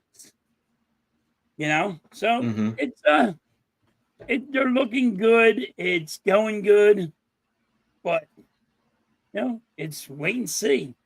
Wait and find out. This is what it all adds up to. Not a lot of people are getting hurt. There's no warning yet, so hopefully, Okay. hopefully they stay healthy. What about you, Every Coles? team got to stay healthy. Exactly. What about you, Coles, with your Cowboys? How's it going there in Cowboy land? Oh yeah, man, it's going good, man. Besides the contract talks, like I'm able to see a lot of our young guys kind of step up. Offensively, I like to see our young receivers. We got Jalen Tolbert that's coming out the fold, fighting for that number 3 spot. But we also got another guy named Jalen Brooks that's been in our practice squad. He shows out a lot in the off season. I mean, not off season, training camp. He's like one of those training camp warriors. Then whenever it comes to the season, we kind of not see him. So it's between both of the Jalens. Jalen Tolbert, that he's already been seeing the field and stuff like that, and Jalen Brooks. But they both been going great. We also got a free agent, Tyron Billy Johnson, good receiver. He's been making some great catches. He's a journeyman I think he came from the Chargers as well. That was his last team, so he's doing good. Dak is looking great on the field. Trey Lance, I don't know, man. Trey Lance been looking kind of rough. We actually just signed a quarterback from the Bengals practice squad today. Wow. Yeah. So, what's his name? Reed Sennett. I guess that's that quarterback that took over the Bengals. They had like a nice little run with him. I'm not sure. I think that's him. But ain't that the one that was when Joe Burrow was out for the year? He got a knee injury. Yep, and he took over. So he went to the. We adding a little spice to the quarterback, for the to the number 2 spot. So does that mean you got quarterback issues? Was that Jake Browning? Okay, I don't know. I haven't really paid attention. That actually, that's my fault. No, not Jake Browning. This dude's name's Reed Sennett, so I don't know nothing about him. I just know he on the he was on the Bengals practice squad. But my bad. Thank you, Victor. It was Jake Browning that took over. That's not who I'm talking about. So so he just got added on today, so that's interesting. That says a lot about Trey Lance right now. So it's crazy because we gave him a 4th round pick for him. But defensively, Micah, he's moved to all ball linebacker. Something that we've been wanting for a while, so he's just not used for a chess piece. He's actually used to, kind of be moved around as a linebacker. So that's something I like to see with him. Deron Bland picked up. He been getting interceptions in camp. So everything's good. Everything's good besides the we still don't have no running backs. That's an issue. Other than that, I mean, Zeke. Come on, what's wrong with Zeke? Zeke, but we still got a weak running back. But that's all that's been going on in Cowboys. Well, in Giants land, we just overcame a big scare where Jermaine Illuminor, one of the offensive linemen who was brought in, actually got run into by Big Dexter. Dexter caught him in the ribs with an elbow, and basically he was out just sore ribs. Had the wind knocked out of him, but it looked pretty bad. They originally had brought the cart out, and he was like, no, he just walked off the field into the locker room. So, but he came back out. I think he was back out yesterday. And he was practicing yesterday. They wanted to sit him out, but he said no, he wanted to get his reps in. So, that's a good thing. And he said, that was just like getting hit by Dexter's like getting hit by a Mack truck, which I agree. Most of us will probably say the same thing. You're not going to want Dexter to hit you. That's a big, strong ass man. So, there's concerns with, some of the fan bases, Daniel Jones overthrew some deep passes. But for me, that's you got to work on the timing, and he hasn't had any OTAs or minicamp, so this is his first real live action of this, and you're talking about 3-4 days, so he has to get timing down with his wide receivers, And, if he overthrew 3 deep passes, but he connected on 1 or 2 other ones. So, my thought is just, look, got to settle down, but again, Daniel Jones is one of those, is that player that that divides this fan base. He divides his fan base and a lot of the media out there. So, but everything is still a work in progress, with this team getting this offensive line. Evan Neal started out on the pup. So, and I've been a big proponent of Evan Neal. I see the talent there. But one of my concerns was, if he starts on pup, then I can't really defend him as strongly as I want to. But I do get the feeling that, they're just taking this as a precautionary measure and that he is the starting right tackle. So we'll see how things go from there. But, right now, the whole thing with the Giants is going to be the offensive line and Daniel Jones. And Coles, we're kind of like you. Yeah, you have players at the position of running back, but, until you see the run game, you question it. And it's also the scheme. I think offensively, Dable wants to pass a lot more than what he has in the past. Which, okay, I get, but my concern is, what are you going to do in 3rd and short? Because we struggled with that last year. 3rd and 1, and you come out and you go empty, putting even Saquon Barkley out as a wide receiver. Where is run? But you know what? If you can't trust your offensive line, I get it. But, I still think you should line up and try and do different things, whether you go to a wedge block, double team at the point of attack, you can run a little bit of power. There's different things you can do to try and, get a push in a short yardage situation. So defensively, it's still, work in progress, in terms of, the talent. I do see talent there, in the defensive backfield, but I also get where there is some concerns. It's a young group. With the CB2, the slot cornerback. But if everybody plays and you don't run into any injuries, that's the biggest thing. I have confidence in this team that, they should be able to go out there and be competitive, with the teams in the division as well as across the board. It's not going to be like game 1 last year where it's a 40-0 shellacking.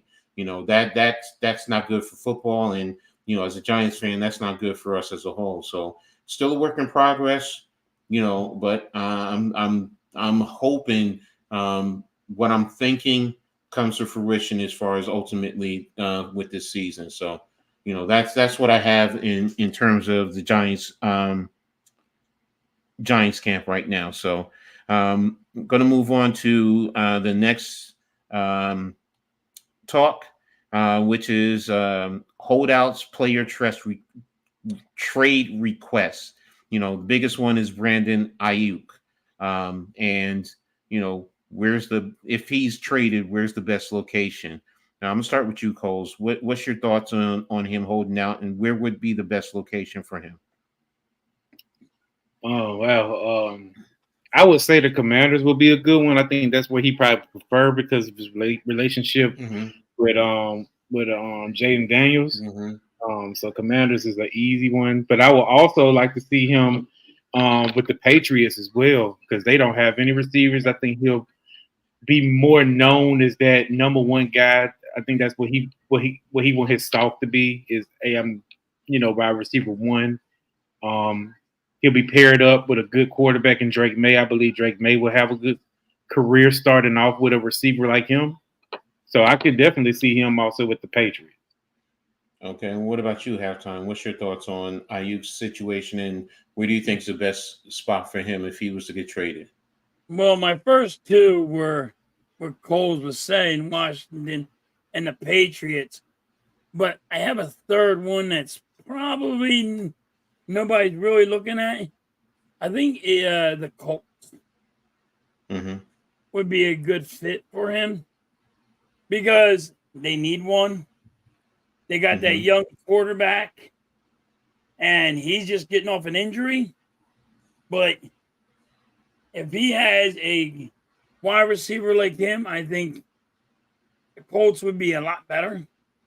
But going just to switch up and not say exactly what Cole said, I would go with the Colts. Okay. That's an interesting one. I never thought about the Colts in that regard. That would be good. That would be good. Yeah, that would be good, in that regard. So, and I agree with with what you said, Cole, in terms of the Patriots and not the Redskins. Sorry, the Commanders. I know.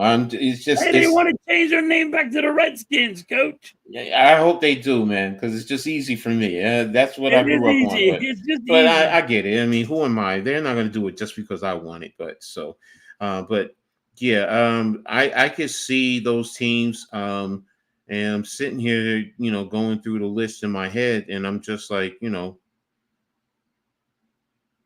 not going to trade within their division. So, and what about Pittsburgh? Do you think it would be a good fit in Pittsburgh?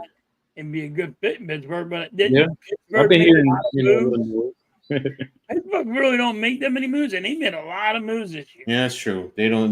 They'd rather trade out because they're not going to want to pay that much money too. You got a good point. I was just thinking, you know what? If you line him up with Russell Wilson, that gives them a better pairing, and it really would help their offense. And then, because I've heard about trading Najee Harris, but if you have Najee Harris, and he can open up the run game. And we already know Pittsburgh has a good defense, so Pittsburgh does not have a wide receiver too. So no, he would be number one. He'd be a number one. He's the number one. So, but I mean, don't get me wrong. If Pittsburgh went and got him, he'd be dangerous over there. How about? I gotta jump off. No problem, bro. I appreciate you, man. I gotta keep it off time. We gotta link up, man. Definitely. Right. We'll talk later, man. All right, now. All right. Here's another one. Halftime that I'm thinking about right now. Just came to my head. Since you gave, well, no, you might not be able to afford it, but maybe. What about Green Bay? Oh, that's a good one, Coach. Green Bay can afford it. They have young receivers. Yeah, that would be a good fit too. And you just gave Love all that money, so you definitely want to have that dog of a receiver. So I mean, those are some The Jets can't afford it, right? No, the Jet. No, I mean, they don't have enough. They don't have enough. You have Wilson already there. He's your number one, so it doesn't make sense. Have enough to trade for him anyway, right? Who, the Jets? They don't have enough trade bait. I don't know what the Jets have in there. I mean, what is it if they're asking for a first rounder? If you feel that well, I mean, the Jets were talking about Devontae Adams, so I mean, yeah. Now that I think about it, it makes sense, then. But then again, do you have the money to pay him also? Because what is Aaron Rodgers getting? I mean, I think he's what, $40-50 million, something like that. He took a pay cut. So, then you got a little pay cut, but he took a pay cut. So I mean, it might be possible. It might be possible. So that's something that definitely can look at later. Or I'll do some research on that and look at their salary caps and see what can be worked out. So, but look, that's one of the things I wanted to touch on. Recently you had Matt Stafford and Amari Cooper restructure their contracts to help their team. So that could definitely help them in the long run.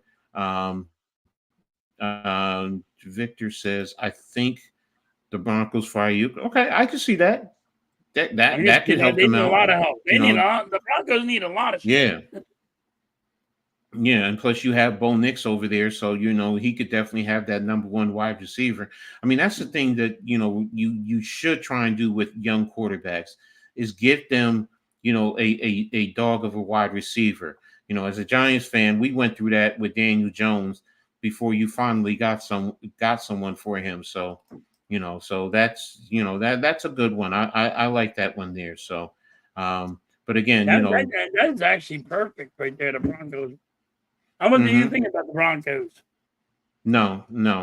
So I wasn't looking for that either. So, but I do like the thoughts of the Rams restructuring Stafford and Amari Cooper with Cleveland.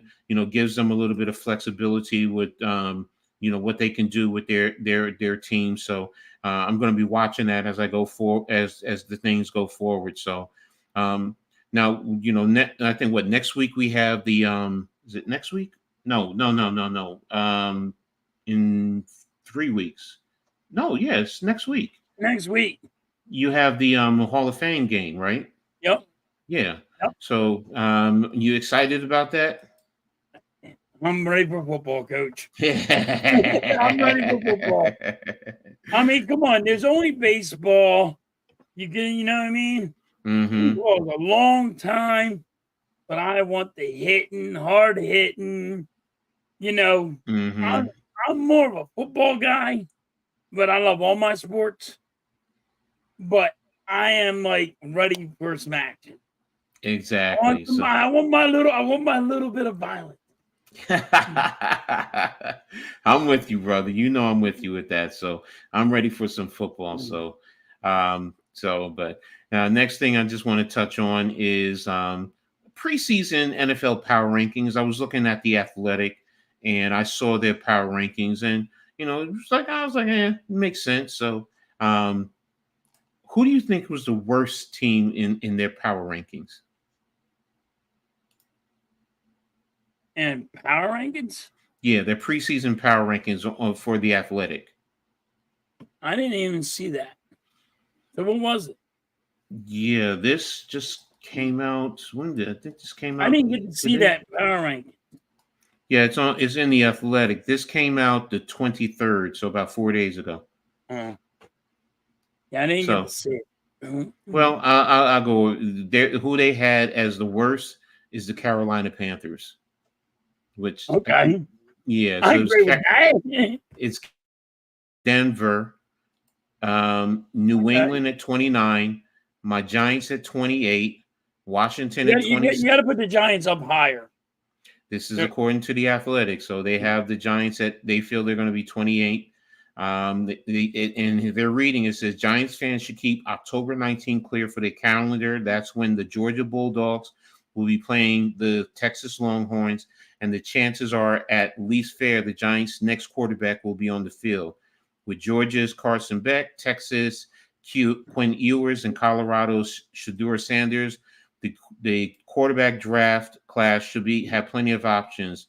Of course, maybe Daniel Jones with his contract will be the answer. Blah, blah, blah. They're going into Daniel Jones. But that's what they're saying in terms of the Giants. 27, they have the Commanders. 26, the Raiders. 25, the Saints. 24, the Titans. 23, the Vikings. 22, Tampa Bay. 21, Jacksonville. 20, the Steelers. 19, the Seahawks. 18, the Indianapolis Colts. 17, the Falcons. 16, the LA Chargers. 15, the Chicago Bears. 14, the Cincinnati Bengals. 13, the New York Jets. 12, the Miami Dolphins. 11, the Los Angeles Rams. 10, your Philadelphia Eagles. 9, the Buffalo Bills. 8, the Green Bay Packers. 7, the Dallas Cowboys. 6, Cleveland. 5, Baltimore Ravens. 4, Houston Texans. 3, Detroit Lions. 2, San Francisco. And number 1, Kansas City. So that's their preseason power rankings right now. So you talked about the Giants. Anyone else catch your eye that surprised you? The Washington Redskins, I think, should have been up there higher. I think the Giants should have been up there higher. Okay. To be honest. Just because we those teams did in the all season. You made your team better. It ain't like you made your team worse. So I don't know why you guys are lower than that. But I mean, they don't think you guys are going to do it. I get it. No, exactly. Everyone's concerned about two things: the offensive line, what's going to happen there, and Daniel Jones. That's really what it boils down to. If Daniel Jones is flopping, then as the article was alluding to, we're going to be drafting a quarterback. And based on the other teams that were there, because if you look at it, let me pull that back up. Hold a minute. Because if I look at it right now, Carolina, they have their quarterback. Denver, they just drafted a quarterback. Arizona has Kyler Murray, and he's locked into his money. Patriots just drafted a quarterback, which goes to the Giants. Washington has their quarterback, and then the Raiders. So, and then maybe the Saints. So, out of those three teams right there on the bottom spectrum, that's where their thought comes into play, which I understand it. I'm just hoping, as a Giants fan, I want us to play better. I understand it, but I don't agree with it. But all right, for the Rams, I think the Rams are too high. You just lost friggin' Aaron Donald. He retired. You know what I mean? I think that's going to be a big blow for them. It says the Rams won 7 of 8 to end the regular season and dropped a 1-point loss to Lions in the playoffs. In the offseason, they remade their secondary and fortified their offensive line. And just like that, 38-year-old McVay is back in the fray. He's entering his 8th season, already in the top 100 of all-time coaching wins with 70. Plus, 2 years ago, he coached a 5-win team, and the media job offers were piling up. Now he's coaching a contender again. So, and where did they have the Chargers? The Chargers, I think they had 16. The Chargers were Cincinnati's 14. Chicago's 50. Yeah, the Chargers were 16. And I think the Chargers should go down more. What are you going to just say? Because Jim Harbaugh's there? And that's the thought. That's the thought. They believe in the quarterback. You're just going to tell me the coach is going to fix it all. Some people feel that way. Come on. You had to be with actually reality, too. Well, here's the question. The question really is, do you believe in the quarterback? Because if you believe in the quarterback, then he has the offensive weapons. They just rebuilt their offensive line. So, and then, the question then becomes defensively. But as far as Harbaugh, everywhere he's gone, I don't like the man, but everywhere he's going, San Diego, Stanford, the 49ers, Michigan, he's won. Right. He's won. There's always that. So it's hard not to understand. So I guess that's why they put them, because technically they're in the middle of the pack. They're in the middle of the league. So, I would have put them lower just because of your new coach, got a new scheme, new defensive coach, new scheme. Hey, I understand why they have the Eagles where they have them. You know what I mean? New coach, new schemes, new offensive coach, new defensive coach. You're gonna go down. You have to. I mean, the only reason why they're so high is because we have players. We still have a great offensive line. We now have a great running back. Now we still have 2 wide receivers that get over 1,000 yards last year. You know what I mean? I get all that. And I do think people should drop because of coaching too. You know what I mean? Because you don't know what that coach is going to do. And I got you. Jim Harbaugh was a good coach. But he's been in the NFL, and he did take the 49ers to the Super Bowl, and he would have won. You can make certain arguments. It wasn't a blackout. It wasn't a blackout. So I mean, I get it. How is it Fog Bowl?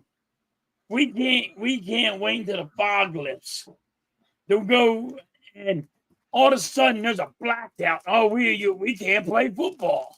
What happened to that, coach? Times have changed. That's all I can say to you, Philly. Halftime. Times have changed. So, I remember that Fog Bowl against Chicago. I remember that game. You could not see watching the game on TV. I could see your hand. You watched the game on TV. You did not see nobody. And you're like, what the hell are they doing? Exactly. So, are you streaming the Phillies game today? Yes. What time is their game? 6. Oh, so we better. Yeah, we gotta call it soon.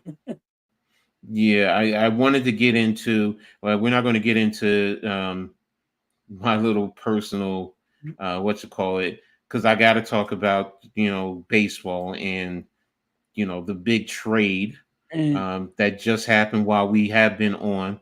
So I didn't think we were going to be on for 4 hours. No, I didn't either. So and that last situation just really. Whew. So he went left. Yeah, I don't know where he was going with it, but he went left. Yeah, exactly. So, bottom line is let's just talk about that because what I wanted to talk about was the Yankees getting swept by the Mets and already losing to the Red Sox, but now they just got that trade, and it says that they traded 3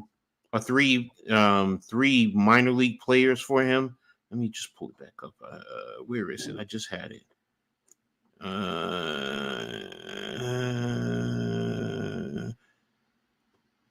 Yeah, here it is. Oh no, that's just this. Yeah, that one was no,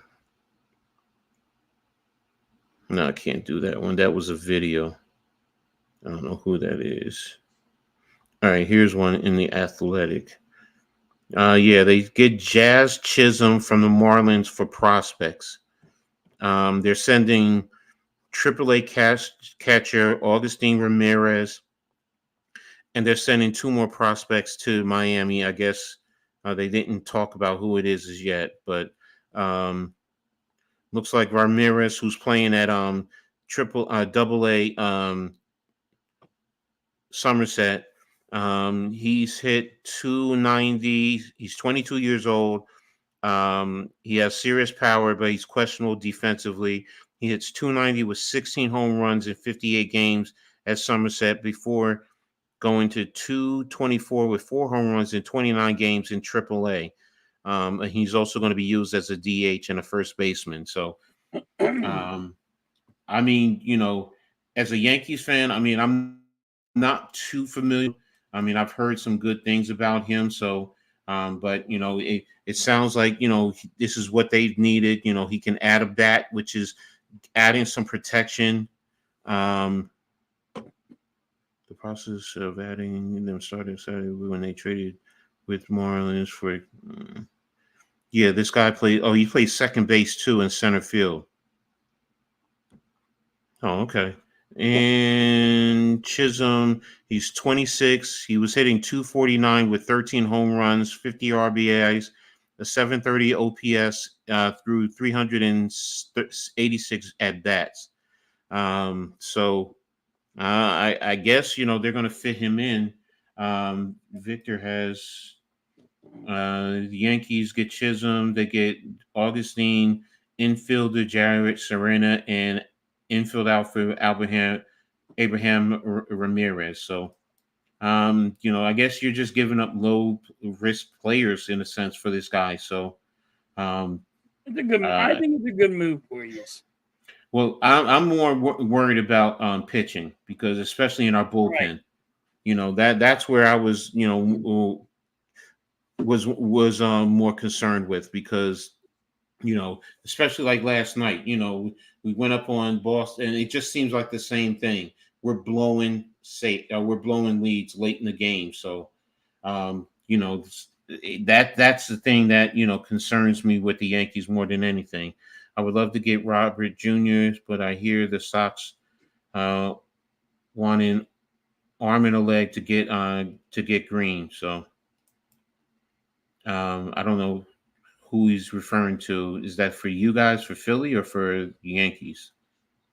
Mike O'Neill.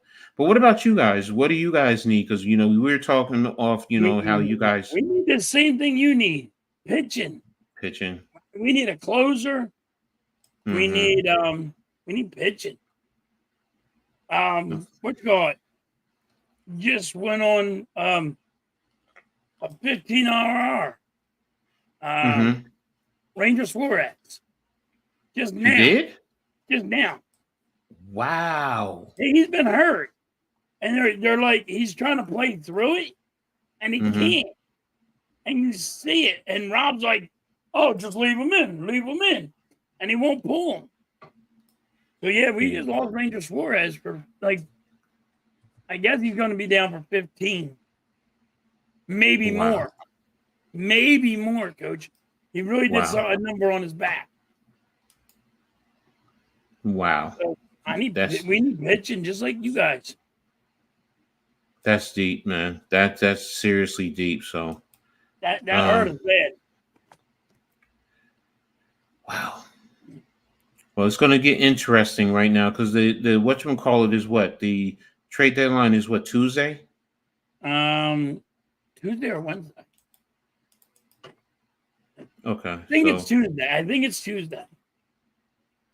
Okay. I think you're right on that. I think it's Tuesday. Tuesday or Wednesday. Well, the bottom line is going to be this week, so we'll see what's going to happen, with a lot of these teams. So I guess we'll be finding out from there what's going to happen. So, but yeah, we're going to cut it short now. For a long time. 4 hours. Yeah. All right, so he's with the Phillies. So yeah, you need a closer and a solid center fielder. So, so there you go. So, but yeah, we've been on, 3.5 going almost to 4 hours. So yeah, I want to thank everyone for tapping in. Again, I apologize to everyone about what happened earlier.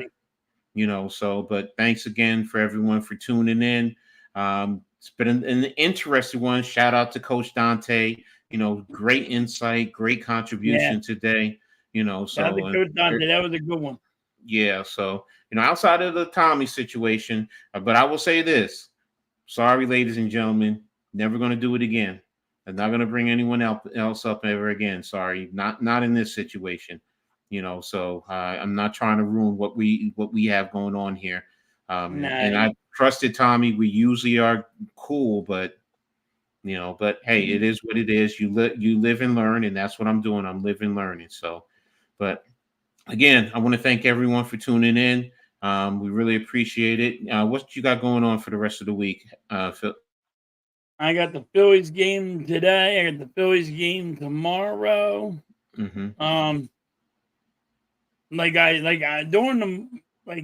During the week, I never know what I'm doing because of work. So if I can do a Phillies game, I'm going to do it. But I think I'm going to stream the Hall of Fame game when it comes up. I think I'm going to do more football. Okay. Got you. On the hardcore sports side, I only do Eagles on my side. But I think for the hardcore sports, I might just do some of the, just to watch football and chill out. Got you. So I think that's what I'm going to start doing. Well, me, I'm pretty much on every day on something, whether it's the halftime coaching adjustment, Giants conversation, my Reading Attack Sports live show live, the Heart of the City, Pick and Roll, Full Court Press. I'm on here every day, and I might be adding on another, so we'll see how it goes. So, but that's pretty much it. So I want to thank everyone again for being tapped in today. So with that being said, everyone, you have a great day. And like I always say in sports, make sure y'all turn it on and turn it up. Everyone have a great night. Have a good one. Catch you on a rebound.